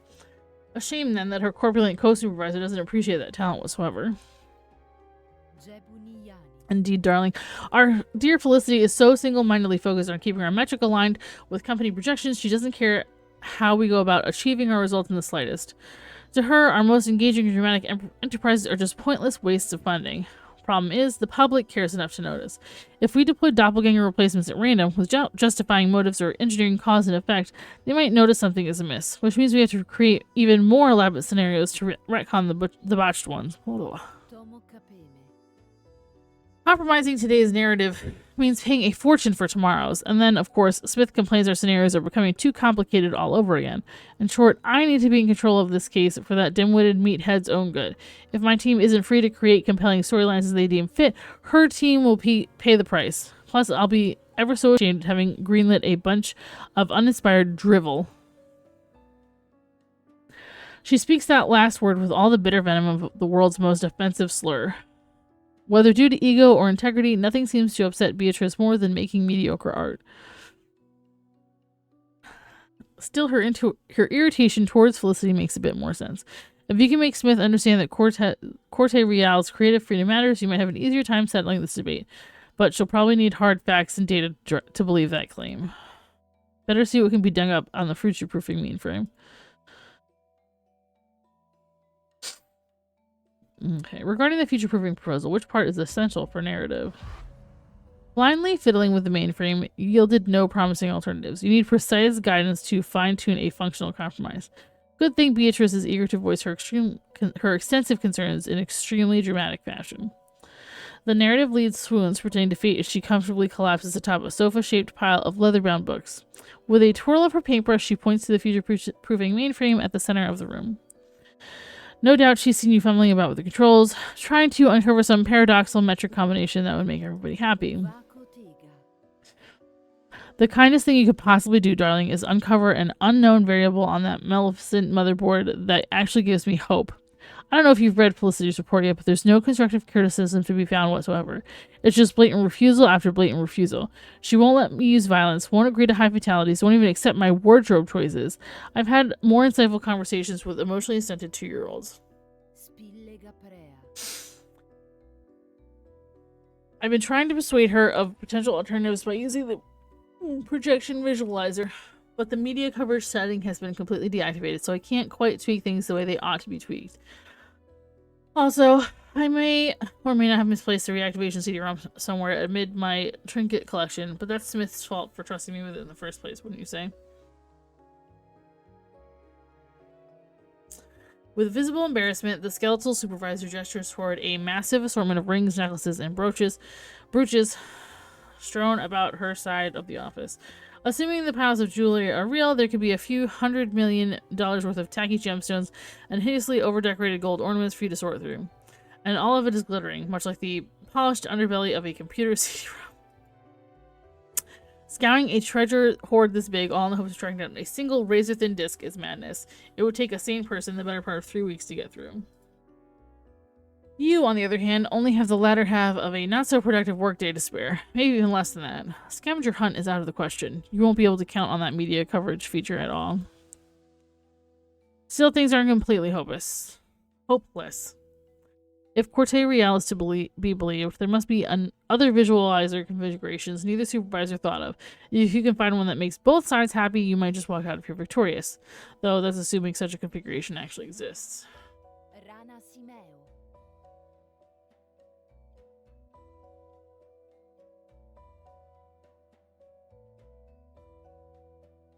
Now, is there anything else piquing your charming little sense of curiosity? What's her painting about, anyway? A rude question to ask an artist normally, but Beatrice seems happy to explain. This headline is meant to distract the public from a different bit of breaking news covering the death of Smyrna Core's controversial founder. She hands you a copy of the woman's obituary, encouraging you to learn more. Okay, so we gotta read that. Borodin's obituary. Thank Beatrice for her time and get back to settling the disagreement.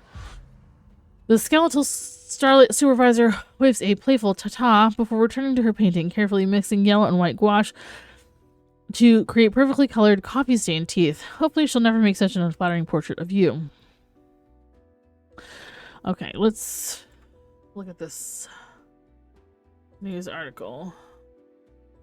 How to commemorate the death of a woman who was never born. Such is the paradox confronting anyone who sets out to write Borodine's obituary. Gertrude Borodine, a psychotherapist specialized in aging, first rose to notoriety with Radiant Agony, a divisive book that read literally seemed to articulate a shocking defense for torture. In this work, the author contended that mindful physical suffering was necessary to lead an authentic life and undergo genuine self-transformation, unlike the surface mutations enabled by avatars. Unanimously denounced by human rights organizations, this troubling text was nevertheless championed by others who, approaching it through the lens of metaphor, discovered a poetic means of foregrounding the material world in a society obsessed with its virtuality. Borodine was also, and above all, an acerbic critic of technology who orchestrated massive rallies and major hacking incidents, including the infamous Wall Street bombings of Date Redacted, and spearheaded a radical movement that advocated fighting to bring about the end of the information age. Urban legend has it that Borodine, in her whisper proclamation, claimed that all disappearance is actually a person appearing to oneself, explains Leo Rote, a former content creator specializing in anti-tech movements. Even paper archives contain no records of the eminent psychologist, who is rumored to have been both highly eccentric and exceptionally elderly, perhaps the oldest human being on record. According to multiple outlets, Borodine took pains to obliterate all trace of her personal history, from birth certificate to social insurance number. Whether or not you believe the legends about Borodine, Rote says, the way she managed to live her life on the margins of the virtual world is extraordinary. For some observers, Gertrude Borodine is just one in the long list of history's colorful scam artists. The name Gertrude Borodine has been in frequent use since the beginning of the 20th century, explains Dimitri Desormeaux, a professor of semiological history at Name Redacted University. According to our latest research, the first woman with this name was born in Smyrna, modern-day Izmir, Turkey, in Date Redacted.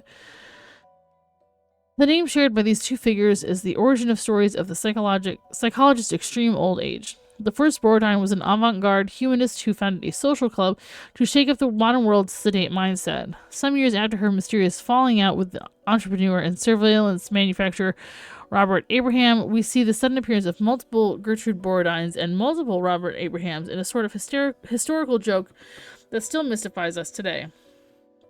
Desormeaux recounts Borodines in amused tones. He says the number of people seeking to change their names for various reasons have adopted these two titles over the years. The more versions of them there were, the easier it was for each to melt into the crowd. A cultural phenomenon was born. Calling yourself Borodine is, first and foremost, a statement. It places you on the side of reinvention, of permanent transformation, of the right to turn our backs on the past. Others tell a more somber tale. Toronto journalist Johanna Rupert claimed to have gathered reports of dozens of disappearances, which she claims can be traced back to offshoots of the original secret society founded by the first Gertrude Borodine. The expose, however, no longer exists in any format, physical or digital. Borodine is dead, long live Borodine. Such are the graffiti that have sprung up in metropolitan centers worldwide as news of the anti-tech leader's presumed death and announcements of vigils in her honor have spread. Our reporters attended one such event in a local tavern basement. They observed multiple young women, all referring to themselves as Gertrude Borodine, swearing oaths to burn their fingers to evade fingerprinting databases. There is no reality except the body, one of them explained. Borodine described it in radiant agony, and now, in a post-truth world, we find ourselves having to face this basic fact. What good are all the computers we now see piled on the curb? It's far better to learn to live within our own flesh. This is our moment, our chance to destroy this technocratic society built on infinite waste. If we need to emulate ourselves to make people understand, then let our charred flesh be a beacon. As for Professor Desormu, he sees this trend as a reappropriation of the original Borodinian mythos. What Gertrude teaches us is permanent reincarnation, the idea that only as a collective are we able to transcend entropy. To do this, we must stop treating the cycle of birth, life, and death as the fundamental unit of life, but instead the proliferation of individuals with a shared eponym. It's possible that this story is the one we need to get through our age of misinformation, he concludes with a glimmer in his eye that hints at the formidable power knowledge has to distract us when the need is greatest. Whatever the case may be, one question yet remains. Why would Borodine disappear now of all times? Interesting.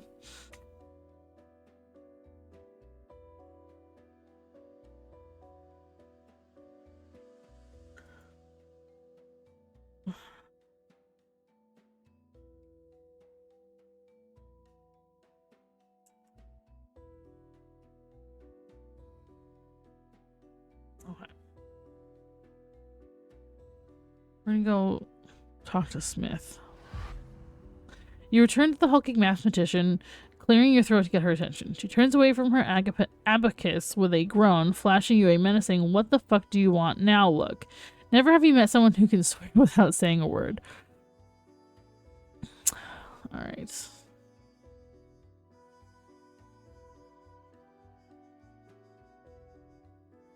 How did you become a bookkeeper for Smyrna Corps?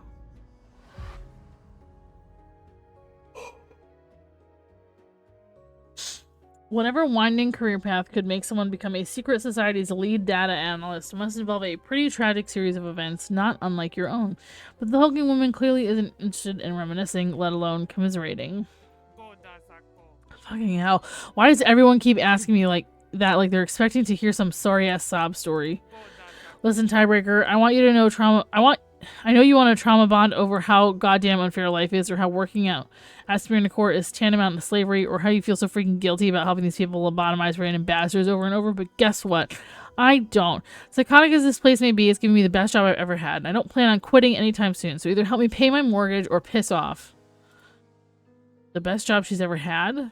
This? Good grief, what was she doing before? Scrubbing Joseph Stalin's toilet with her bared tongue? Look, I realize how crazy that sounds. I'm not exactly blind to the kind of shit this company pulls. Hell, I validate that shit down to the finest fucking detail and make sure we get enough revenue to keep pulling shit. But you need to understand where I'm coming from. I spent a literal decade studying for my PhD in mathematics, only to have my thesis rejected at the 11th hour, all because I disproved a tenured professor's crackpot theorem. I worked as a long-haul trucker with 44-hour shifts, only to get fired when I reworked our schedules into more optimal configurations without my manager's permission.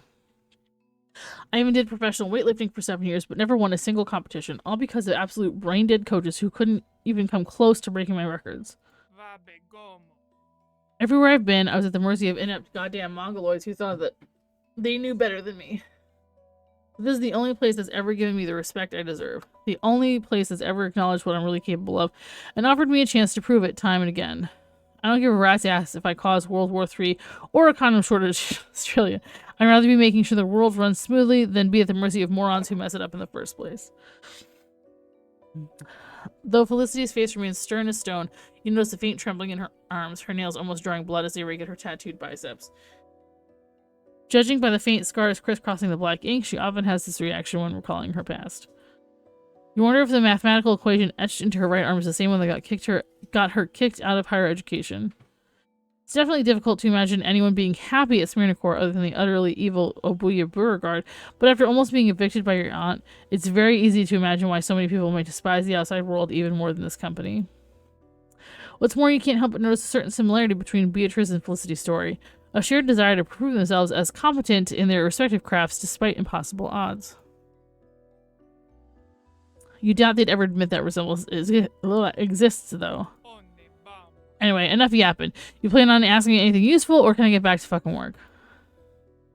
What kind of work does the statistician team actually do? Though Beatrice and Felicity were kind enough to give me run it, blah, blah, blah. Learning more about the statisticians could help you bring this argument to a more amicable close. Or so you hoped. But Felicity reacts to your inquiry by flaring her nostrils like a raging bull who just walked in on someone having sex with their cow wife. I tell you not to waste my time with stupid fucking questions and you decide to ask me the most obvious crap there is. Well, whatever. Short version is, when people say we handled the results portion of Serena Core's doppelganger-based historical revisionism bullshit, that really just means glorified accounting. I like that caught your attention. Only instead of dollars in a bank account, we balance the socio-economic consequences of our action. We balance the socio-economic consequences our actions have on human civilization. Let's say, for example, upper management needs the world to believe there was a West Canadian Civil War in 1999. Beatrice's team figures out why those ugly syrup suckers would have fought in the first place, how the conflict ended, and then tie up loose ends by creating documentation or doppelgangers that corroborate. I know that. Corroborate the fake event's existence. But see, making up some story about British Columbians fighting to the death is just a means to an end. A cover story to justify adjustments to the North American economy, or replacing a bunch of controversial historians with company-loyal duplicates. This is not related, but I have been craving some, like...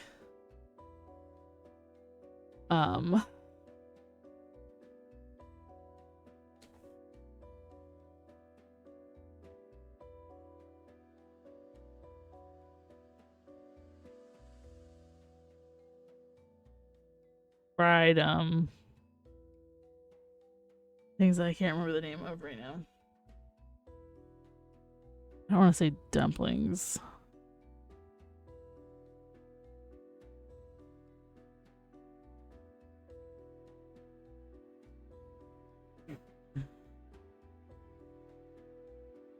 Hot stickers. Yeah.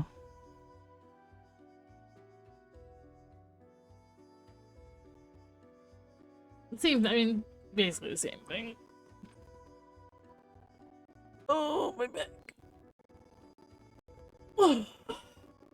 I really wanted, like, pie or sushi for lunch, but... oh well. What we do is make sure those scenarios deliver the results they're supposed to. Raising the British pound's value by a few pennies or tilting the nation's political views a couple percentile points to the right. Never too much or too little. Just enough to guarantee Serena Core's plans play out precisely as intended. To emphasize her point, Felicity gestures to the massive calculators running her side of the office, as well as the abacus she was fiddling with. Whether those beads calculate the price of oil, a military conflict's casualties, or the amount of imminent lobotomies to perform doesn't matter to her. They're only numbers, after all. There's just one little problem when it comes to these numbers, according to Smith. And it's sitting right across the room. Oh my god.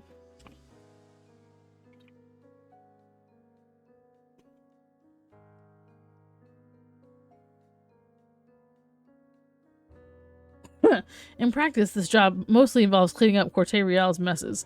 All because the dumb bitch keeps forgetting why we do these stunts in the first place and just creates whatever over-the-top scenario she feels like.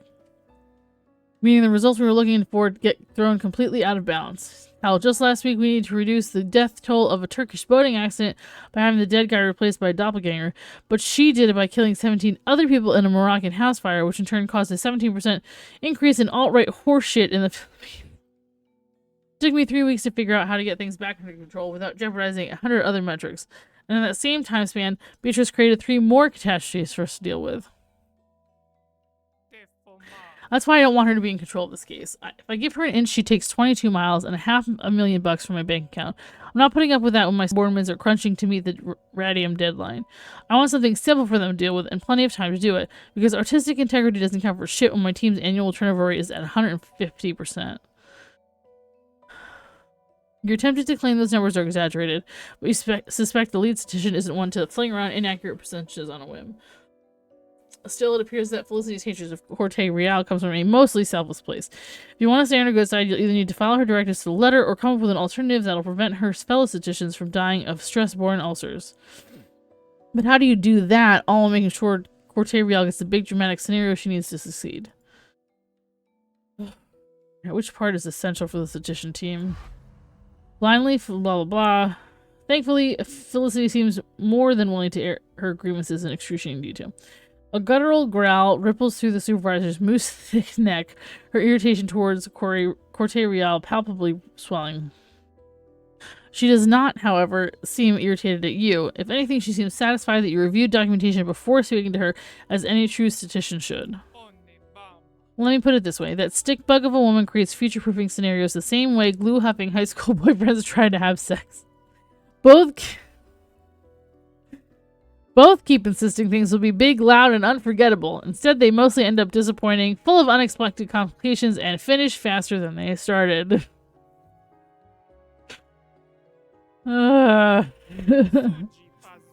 See, Beatrice keeps wanting to crank up the casualties and spectacle of each case to absolutely batshit heights over and over again, all while leaving us no time whatsoever to fix the thermonuclear trash heap those overscoped scenarios create for us. I don't care if this case ends up more boring than sugar-free oatmeal at a Mormon book club.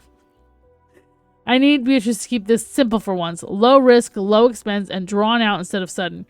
Something that gives my statisticians plenty of time to deal with unintended consequences as they pop up rather than scrambling to fix a million fuck-ups at once. That, or she should target a limited audience instead of the global appeal bullshit she usually aims for. Ideally, both. The bulky Smyrna Core accountant continues her explanation by using an increasingly incomprehensible combination of advanced analytical terms and belligerent curse words. It's not every day you hear the words predictive geospatial evaluation system and bath toaster suicide in the same sentence.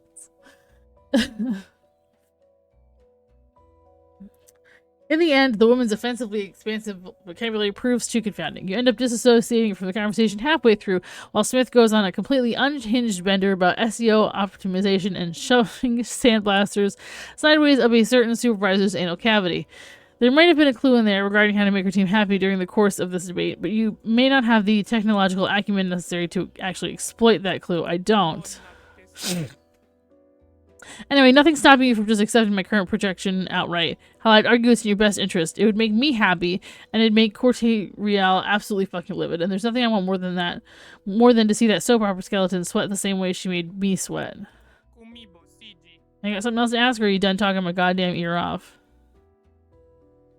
Oh, what's... There's a colorful magazine ad near her abacus. Is that what she's calculating? Smith hands the torn page over with a growl, saying the radium product it promotes has been giving her a bleeping aneurysm because Encryptology spent triple their allotted budget to overhaul their entire bleeping cybersecurity protocols. You might want to bleeping buy one. Radium Ink toy ad. Mecho Monkey by Radium Ink, your family's favorite new toy. Do you find yourself racking your brain as you await your newborn's arrival, tormented by the thought of having to scour the shelves for the perfect gift? Is your future co-parent just a... No.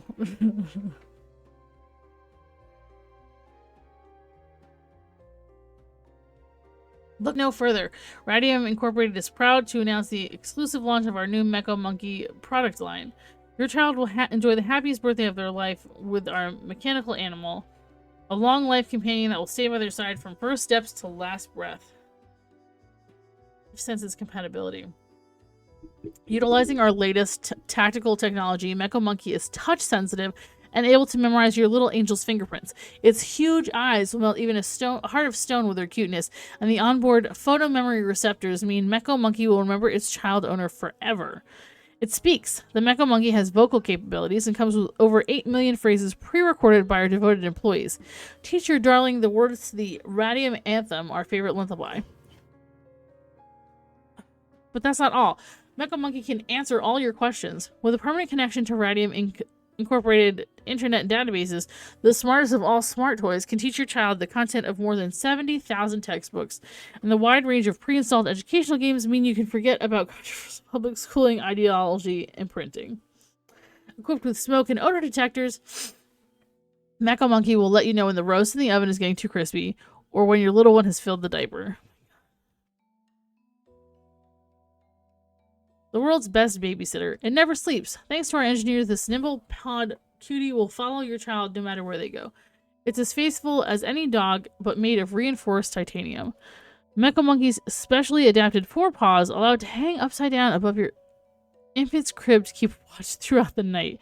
Connected to your wireless Radium brand baby monitor and never miss another nightmare. With Mecha Monkey, your hunt for a babysitter is over and your little one is in good hands. Cutting edge security.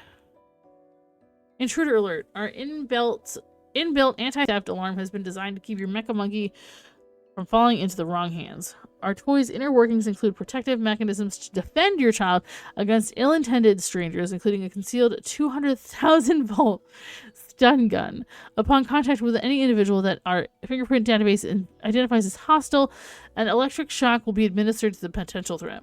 Best behaved, ne'er-do-wells. This ape can bite. Order now to receive your free Mecha Monkey.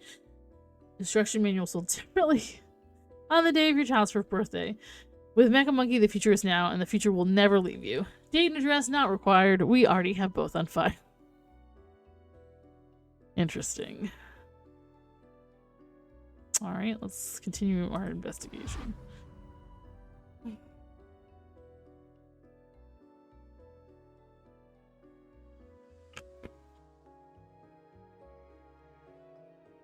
The bulky bookkeeper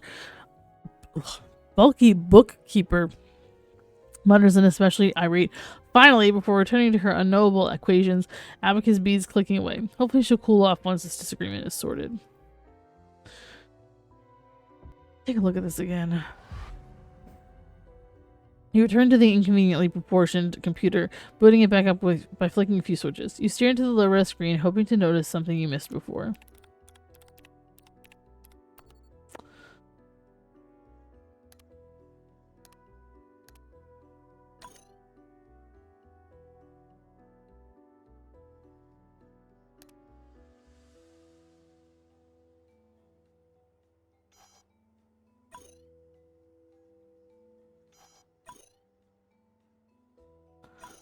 I don't know what it...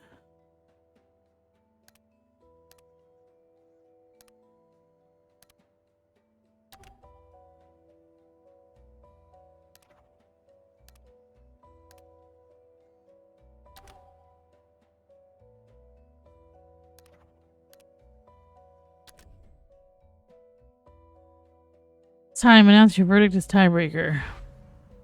The room goes deathly silent. Corte-Real whips around from her painting, splattering gouache onto her books, while Smith's clacking abacus comes to an abrupt stop. Both stare you down like hungry dogs, starved enough to bite the hand that feeds clean off. As if by coincidence, your microchipped palm starts aching. About goddamn time. If I'd known it'd take you this long to make your mind, I wouldn't have given you a recap of my whole goddamn biography. Oh, come, dear. You shouldn't be so cruel when they were just doing their due diligence. It never hurts to be well-researched, least of all when it's for the purpose of proving your terrible opinions wrong. The mismatched pair exchanges one more vicious look of vile hatred, tempers boiling hotter than ever. No matter how this messy situation ends, it sure as hell won't end quietly. When both women finally turn back towards you, their stares feel like shotgun barrels awaiting an excuse to fire. So, what'll it be? Do those ditzy twats in narrative get to veto this case? Or will the sedition barbarians be wrongfully put in charge?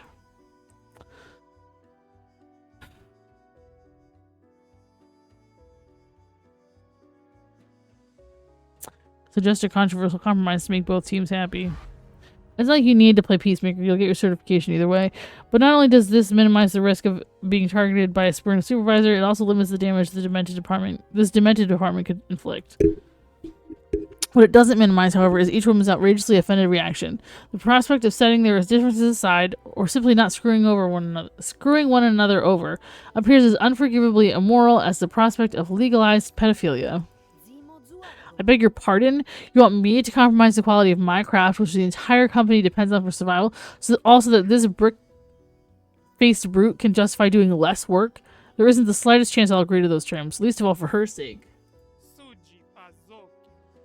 Same here. As far as I'm concerned, it's either my way or the highway when it comes to this case. Besides, I ran the numbers myself, trying to implement both our plans at once, as they are now. That'd be a goddamn catastrophe. No shot am I gonna play all lovey-dovey with that dipshit drama queen. Not unless you have some solid, indisputable proof of a functional plan B, that is.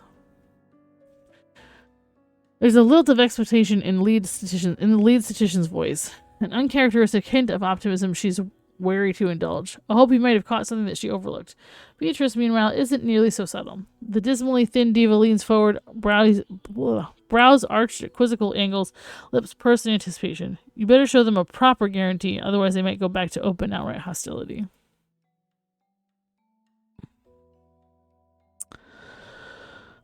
Who needs real evidence? Just make up a convincing story. You need more time to dig up some proof. I don't have. Dispute resolving evidence doesn't exactly grow on trees, but you don't know enough about botany to be 100% sure. Either way, both supervisors reluctantly acquiesce to your request, though both order you to hurry up and pick a winner soon. You might just have to do that if your tree hunt turns up zilch. I don't...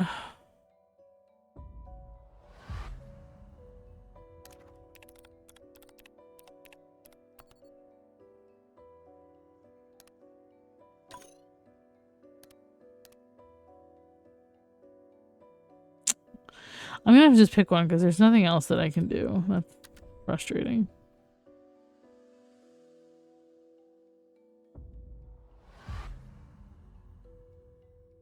Though the announcement was met with great interest the first time, the supervisors only groan and roll their eyes down. Both turn your way with nonplussed looks, no doubt expecting you to waste fresh time. Better prove them wrong.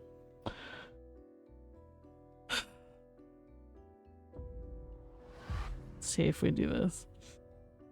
Once more, both supervisors respond to your proclamation with stern frowns and hopeful twinkles in their suspicion-slitted eyes. Their very differently sized arms are crossed over their chests, clearly waiting for you to show them the evidence they were promised. Let's see if this works.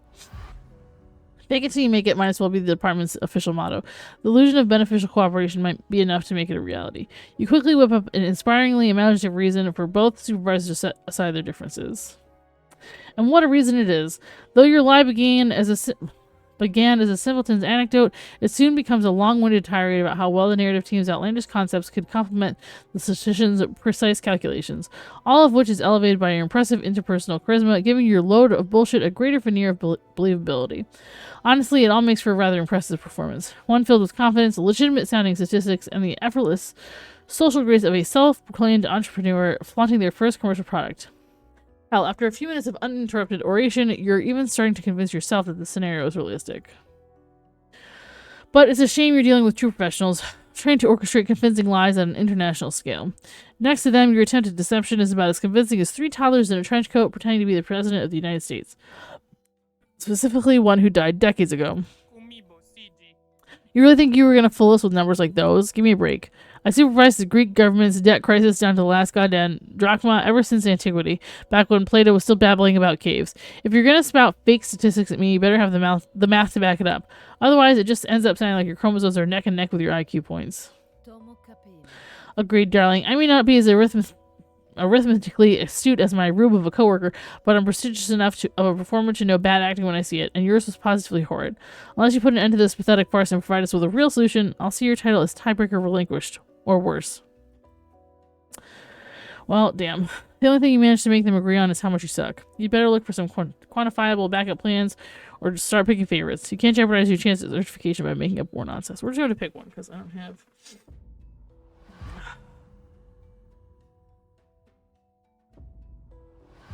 don't have any other way to do anything else, so. Sorry, Beatrice. Despite her flair for excessive dramatics, Beatrice's high-risk strategy does sound like it would take people's eyes off Smyrna Core. Plus, even if it does cost a lot of time and resources... Oh, I did the wrong thing. Whoops. Even if it does cost a lot of time and resources, that's Super Evil Company's problem, right? I meant to do the other way. Oh well. Upon declaring your decision, there's a brief moment of total silence, haunted by the hum of Smith's heavy-duty calculators. Then, without warning, the broad-built Smith bellows such a definitely loud "what the fuck," you feel something inside your eardrum snap. You can't even hear Corte Real squeal with joy and, literally, applaud your decision with a standing ovation. Only when she marches over to give you a way too personal for a workplace hug does the ringing fade, letting you grasp the tail end of her speech. Can't even begin to describe just how happy this makes me.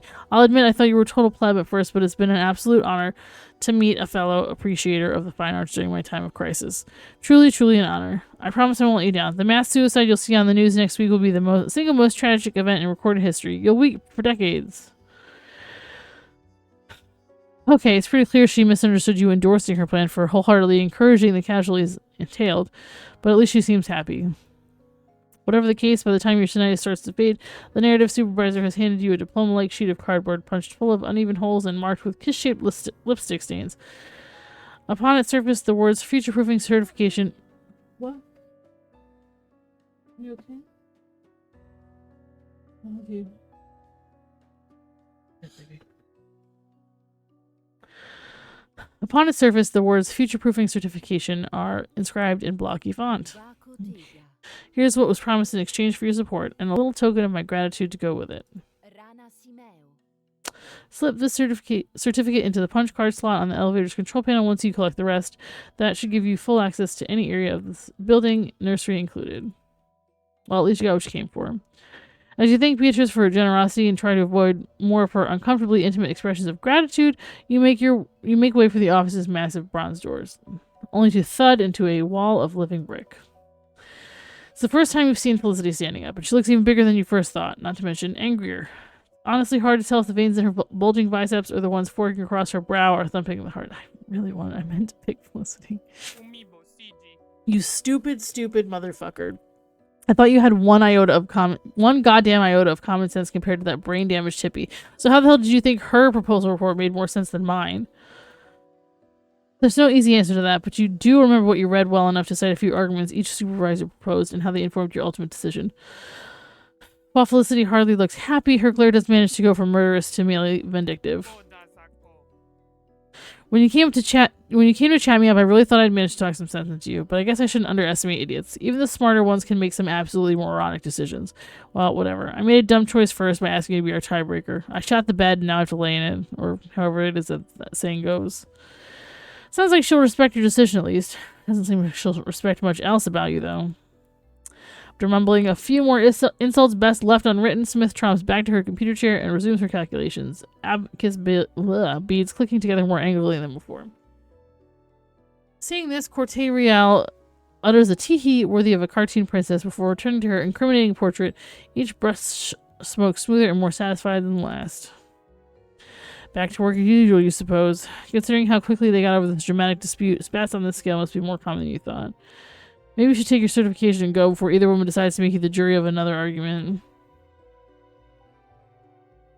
Apologize to Felicity on your way out. The statistician responds to politeness by flipping you the bird and not even bothering to face you. Seems you won't smooth things over anytime soon. Heaving the bronze doors open, you leave the future-proofing office for good. Navigating the nonsensical bustle of the central future-proofing area, you fight your way through overworked crowds, unwilling to spend another second in this glorified advertising firm's psychopathic halls. Things could have been a lot worse, all things considered, but you're in no hurry to stick around and find out what fresh hell these people plan to assign you next. You clutch your hard-earned certificate close, hoping it was worth it. 1 down, 3 to go. You really hope the others won't be this hard to get a hold of, but somehow you doubt that. You board the elevator and type in the password to access the lobby area. As the grillage doors snap shut, the area's deafening brouhaha of overworked employees fades into the background. Your skull, meanwhile, keeps booming with the headache this mess of a day gave you. Seems you need a good long break to fix that tonight. At first, you consider watching a trashy, high-budget, comfort food blockbuster movie to take your mind off things. But upon further reflection, the last thing you want is to be exposed to even more soul-crushing, revenue-driven, projection-based art. Not only has Smyrna Corps committed countless crimes against humanity, they've also ruined trash-tier cinema, both of which are equally unforgivable crimes. You're more motivated to stop them than ever. Okay. Well, I think that's where we're gonna wrap that for today. It's a good 2 hours of that. And then we'll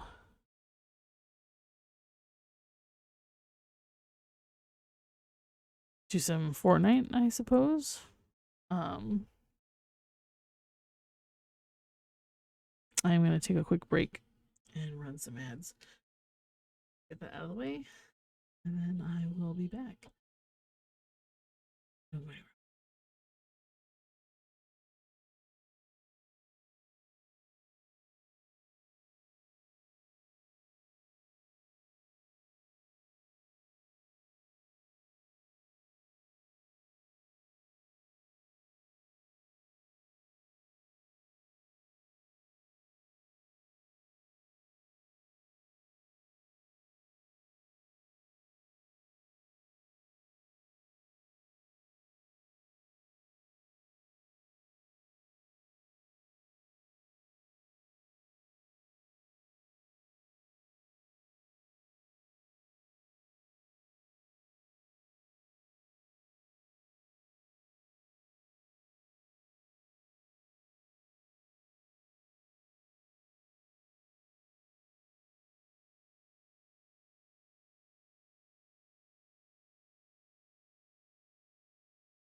I guess I should probably get Discord.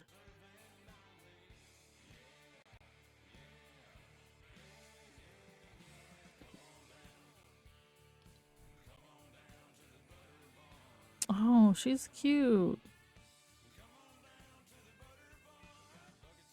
Thanks, Steven. Hello. Hello? I got a bunch of music pass stuff.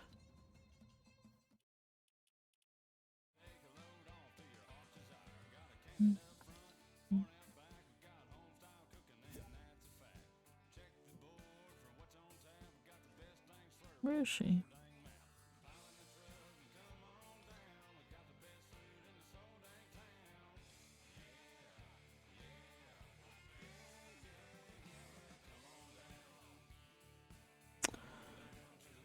Where is she? Here she is.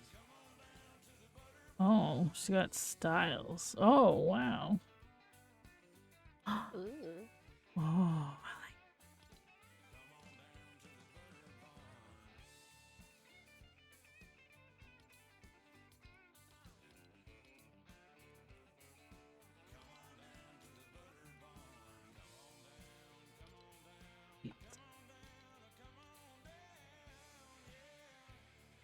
I don't think she has a matching,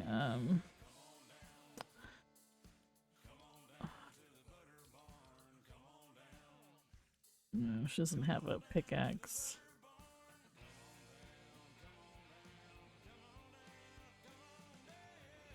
What? How is that a pickaxe? What? How does that work? Interesting. You just hit it with that. Yeah. What the fuck? That's so weird. Alright, let's see.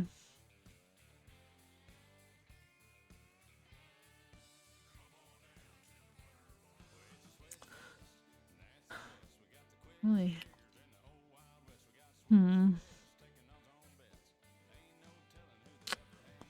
We'll do this one, I guess.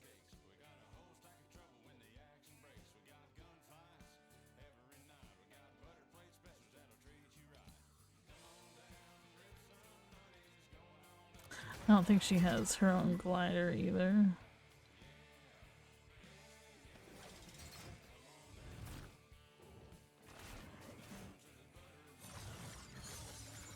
Oh, that's cool.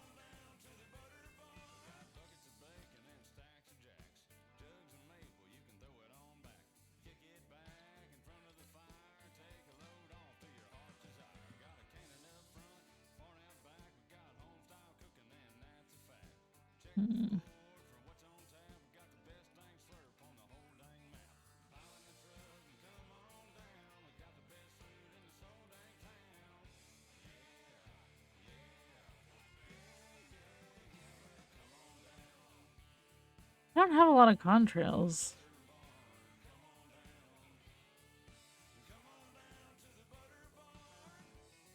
Let's pick that one.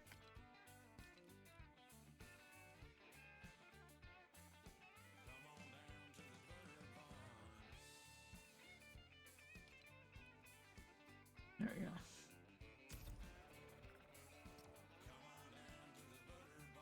I wish her face makeup made it was a little less like dead looking.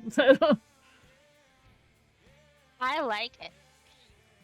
I mean, I don't dislike it.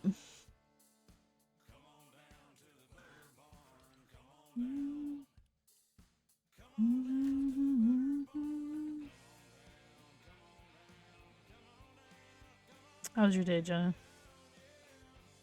It was alright. Yeah. Yeah. Nice.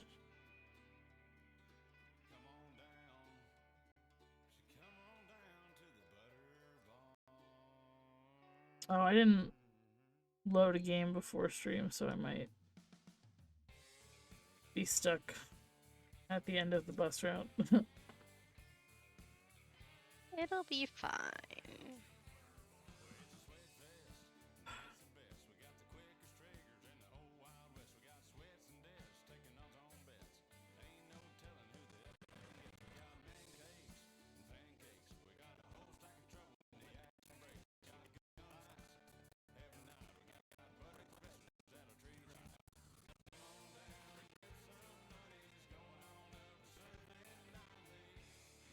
We're on the bus now. Okay. I'm not.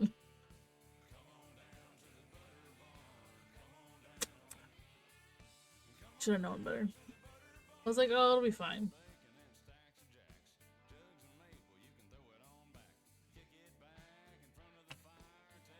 It's fine. We'll still win. Yeah.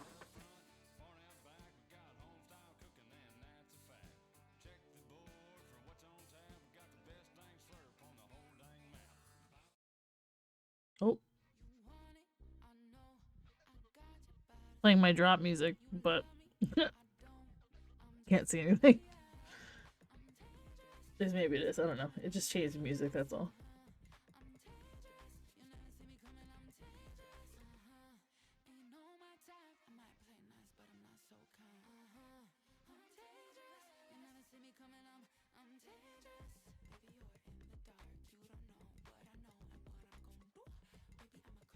There's other people over here, so. Of course. And before I'm dead, before I load it. Oh, here we go.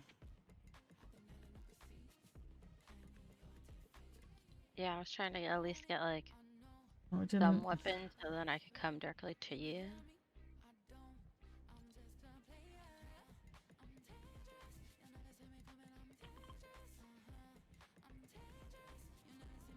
Excuse me.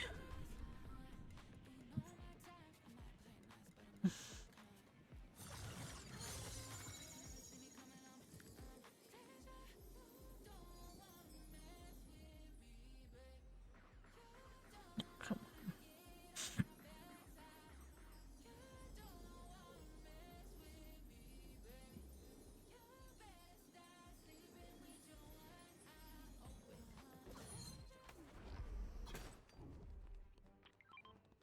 There's something I need. Come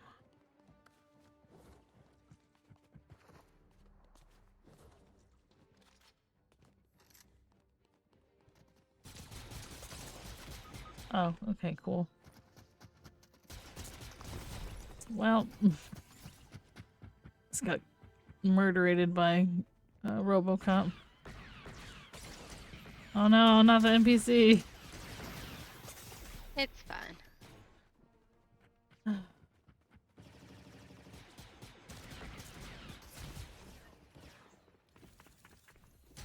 Hey, Steven. Thanks for that scan. I'm using her. Well, it was until I died, so. She's very cute. Nice little warm up. Yeah. She actually kind of almost looks like the Hero Forge mock-up I did for the D&D character I'm playing right now. Just with less black around the eyes.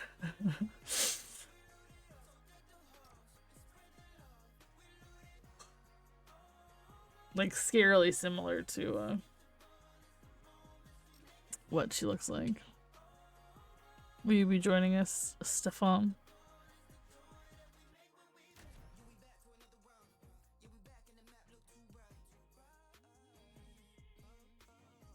I wish I hadn't remembered that I really wanted those pots today. So that's all I'm thinking about.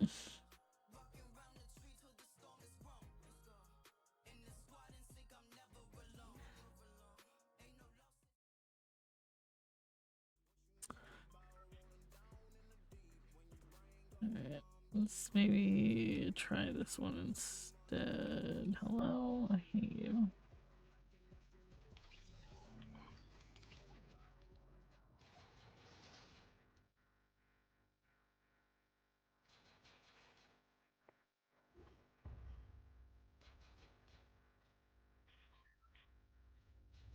Yeah, I mean, I'm probably not gonna do a whole lot, to be honest. Kevin's already gone to bed because they have to work early, so I'll have to be available to take care of the baby.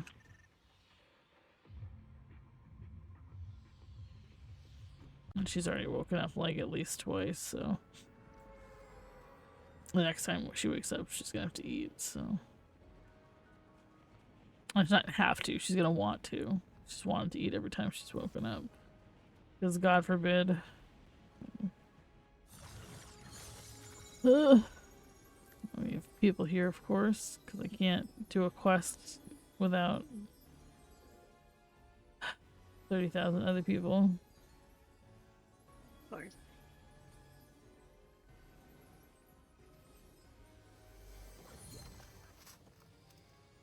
Pick up the weapon, you idiot!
I think I broke it again. I can't get it off the ground. Oh, there we go. Oh, hold on. You want to get on? I'm stuck again. Oh my god, come on. Hold on. I hate everything about these stupid things.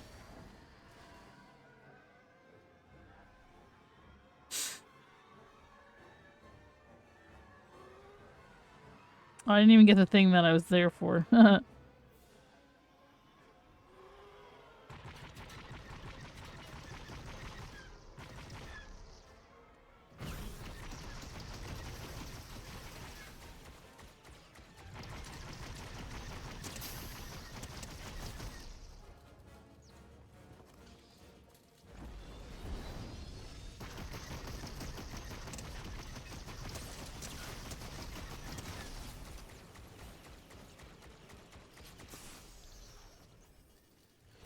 God, these things are harder to fucking drive than a fucking car.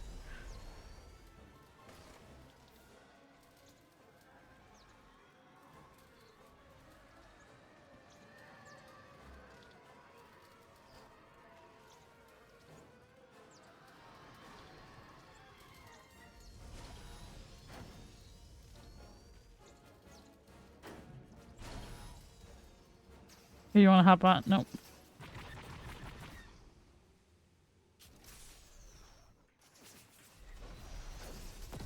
Oh, uh-oh. Uh-oh. Things are happening. I broke it.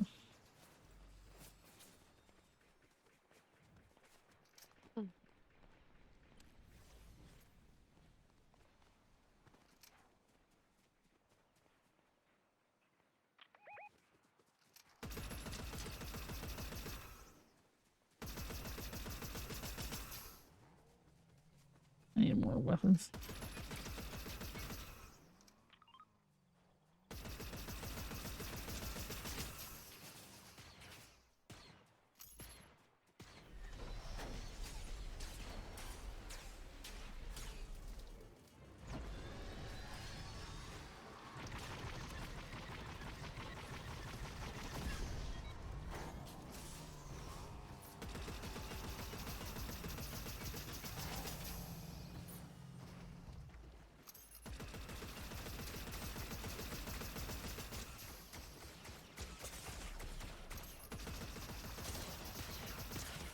Oops, I'm down.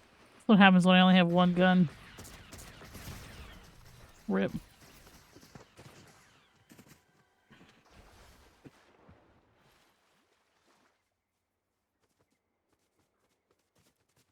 Are you playing as RoboCop now?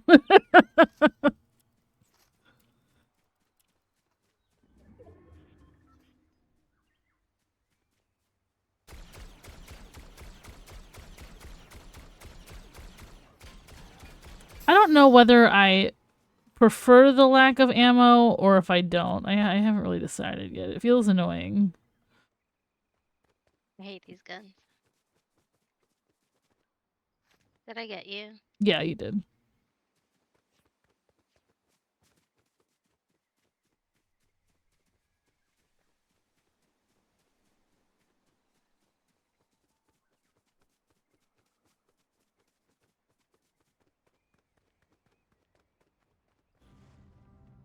Uh-oh.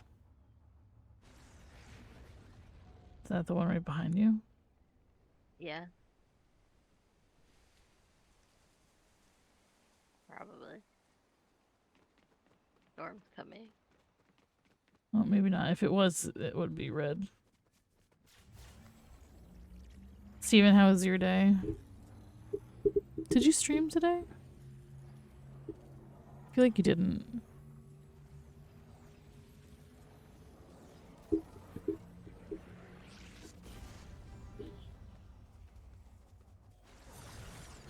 Oh, come on.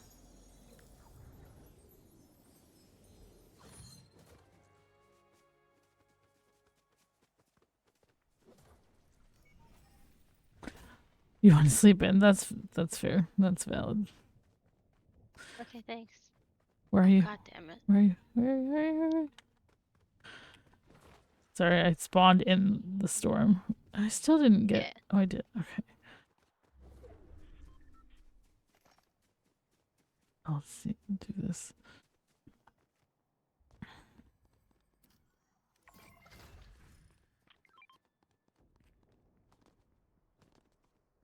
I didn't actually sleep at all last night. I managed to take a nap this afternoon, and then also fell asleep after dinner for a bit. You get a custom map. Oh, that's fun. I still have not had a chance to pick that up. I want to finish South of Midnight first. I've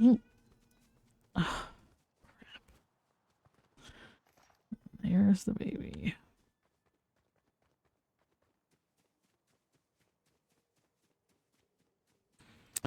I want to finish South of Midnight first before I pick up Claire Obscure.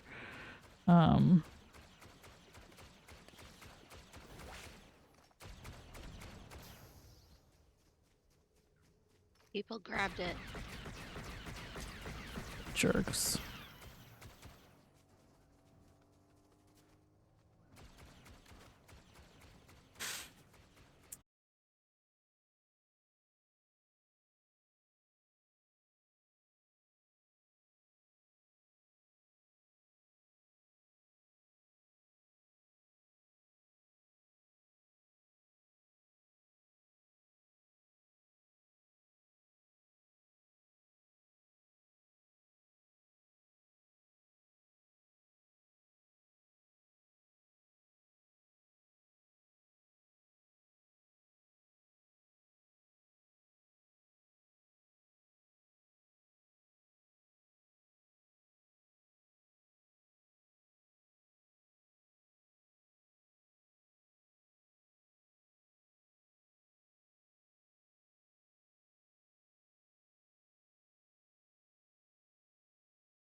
but I feel like nobody is interested in my Sims playing, which is fine because it's Sims is a thing I do and then also do something else at the same time, if that makes sense.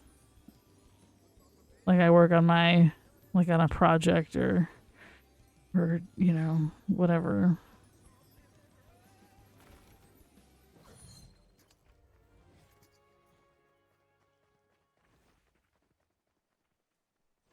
I'm just not that entertaining with it, I guess.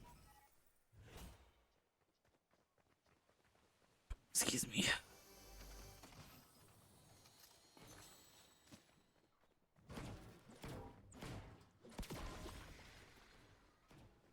But I'm about to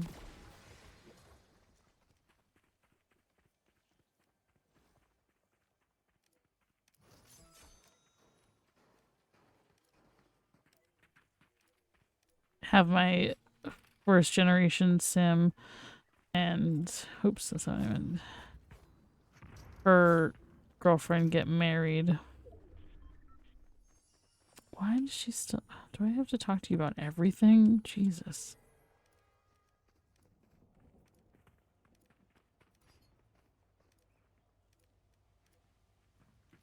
It was just also very weird because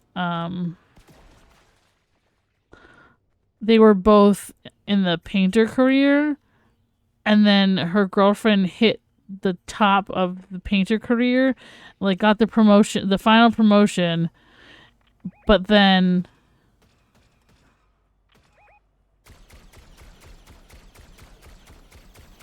immediately quit her job and started down somewhere at the bottom level, like a law office or whatever. Like, be so serious. You were at the top of your career and now you're going to give all that up and all of that money to have a completely different job? Be serious.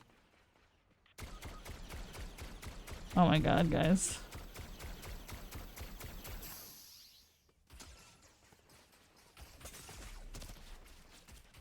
Okay.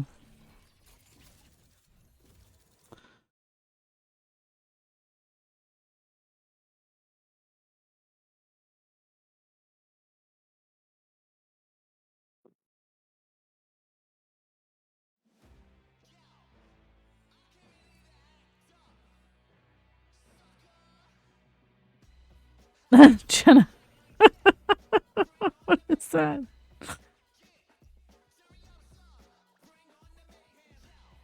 What do you mean? That's his little.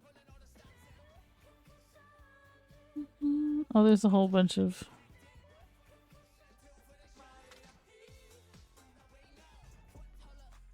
My. Oh, they have the emote I want. Oh.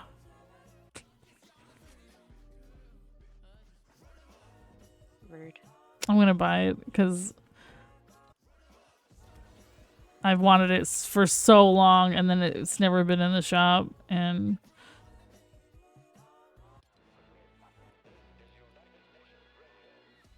it'll be fine. Oh, oops.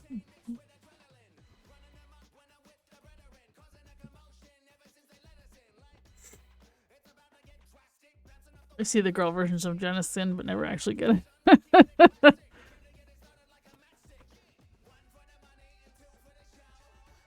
Oh, God. Really wish I had gotten some other kind of snack at the store today. I got those chocolate covered pretzel Oreos, which are good, but I don't want to eat all those because they're not all for me. I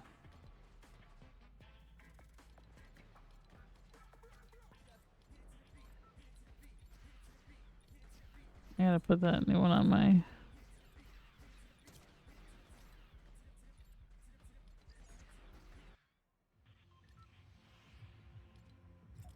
Oh, too late. I gotta adjust my emotes, I guess. I don't have anywhere to really go for quests, I don't think. Oh wait, I guess maybe I do.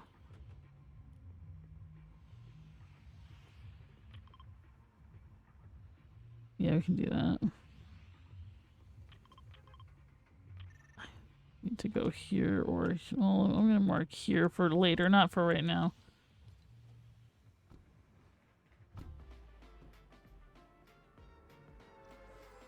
I don't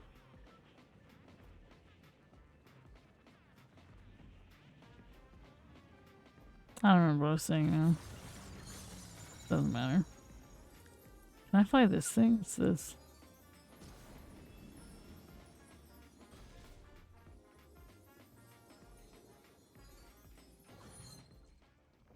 I cannot, in fact, fly this thing. But there's a chest up here. It'd be cool if I could, though. Oh no. This is no good.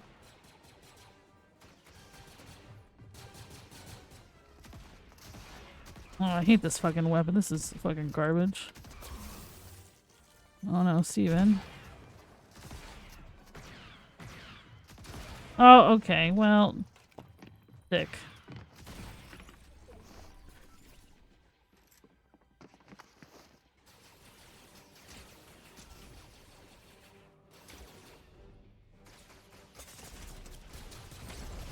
What is happening today? Okay.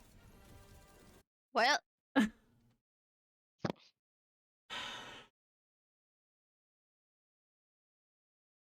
I don't even know what happened. It was my fault. I didn't drive close enough to the group.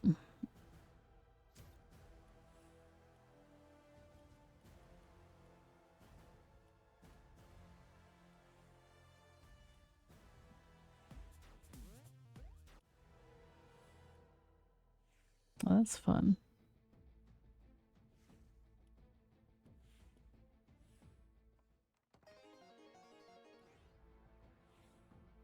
Oh, that's cool.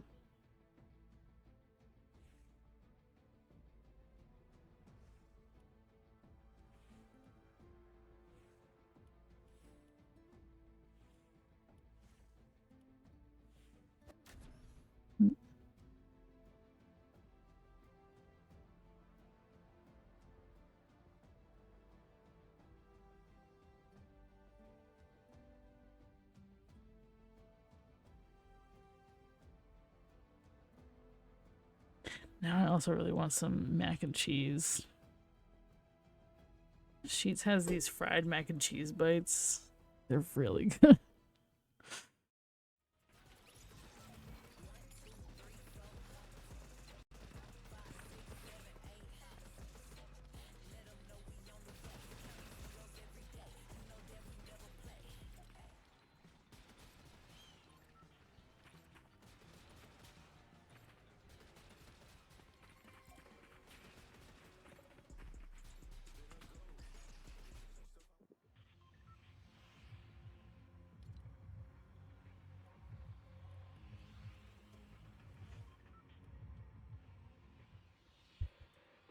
Oh, can we go out here? I haven't unlocked that yet. I have to do a quest out there.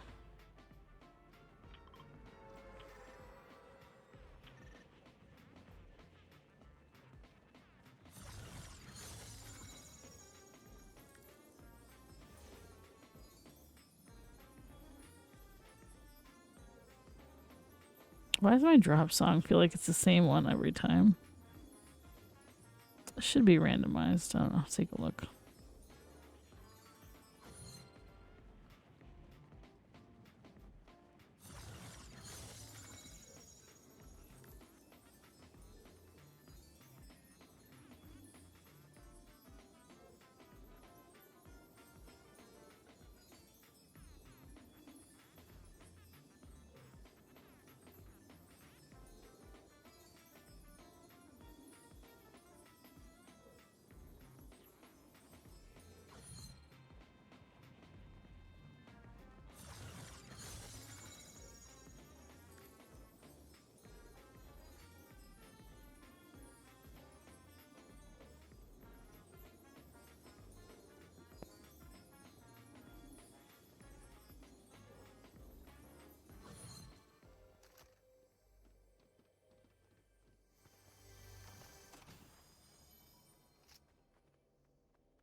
Why did I pick that up?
The hell was that?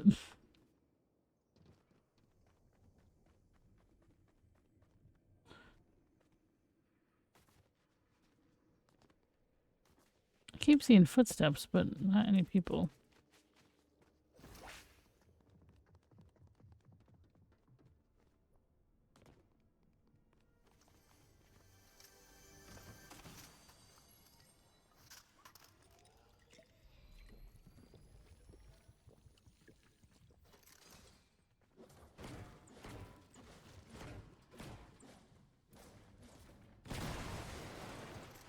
Storm's coming.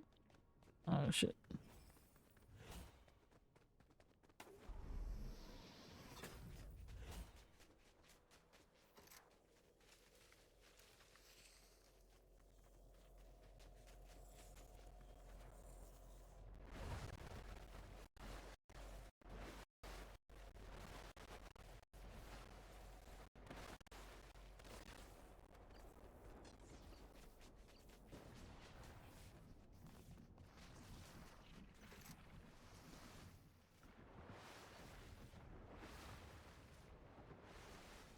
I got some slap, at least.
We gotta go again. The storm's coming.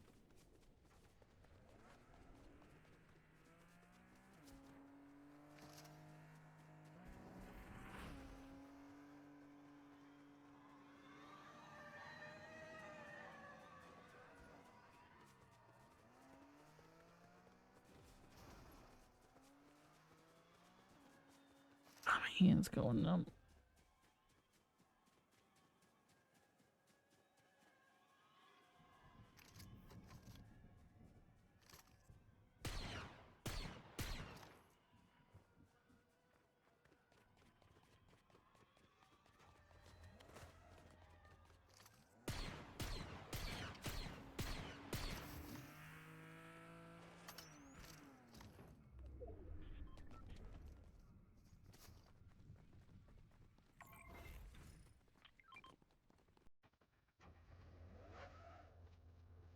Well, that's a fun looking car.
Fucking hand is numb.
God damn.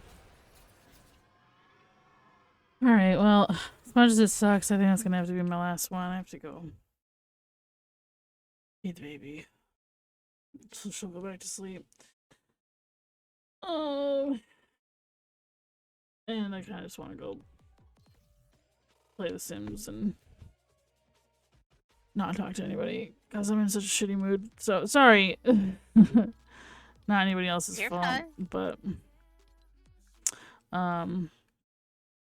I might be back tomorrow. I don't know. I haven't decided yet. Today was fucking awful. So, I don't have high expectations for tomorrow, to be honest. So I don't know. We'll see what happens. But thank you for hanging out with me anyway and playing more Inhuman resources. I'll probably finish playing that off stream. It's just so much reading. And I apparently can't read well. And stumble over my words a lot. So I don't know. If I do stream tomorrow, it'll probably be Laundry Store Simulator and maybe some Fortnite. I don't know. We'll see. Yeah.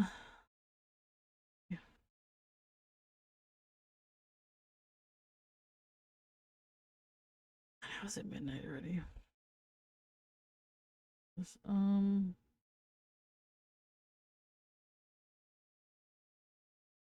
Yeah, I'm just gonna wrap it up. I don't really have it in me to do anything else. I will see you guys later. Have a good night. Bye.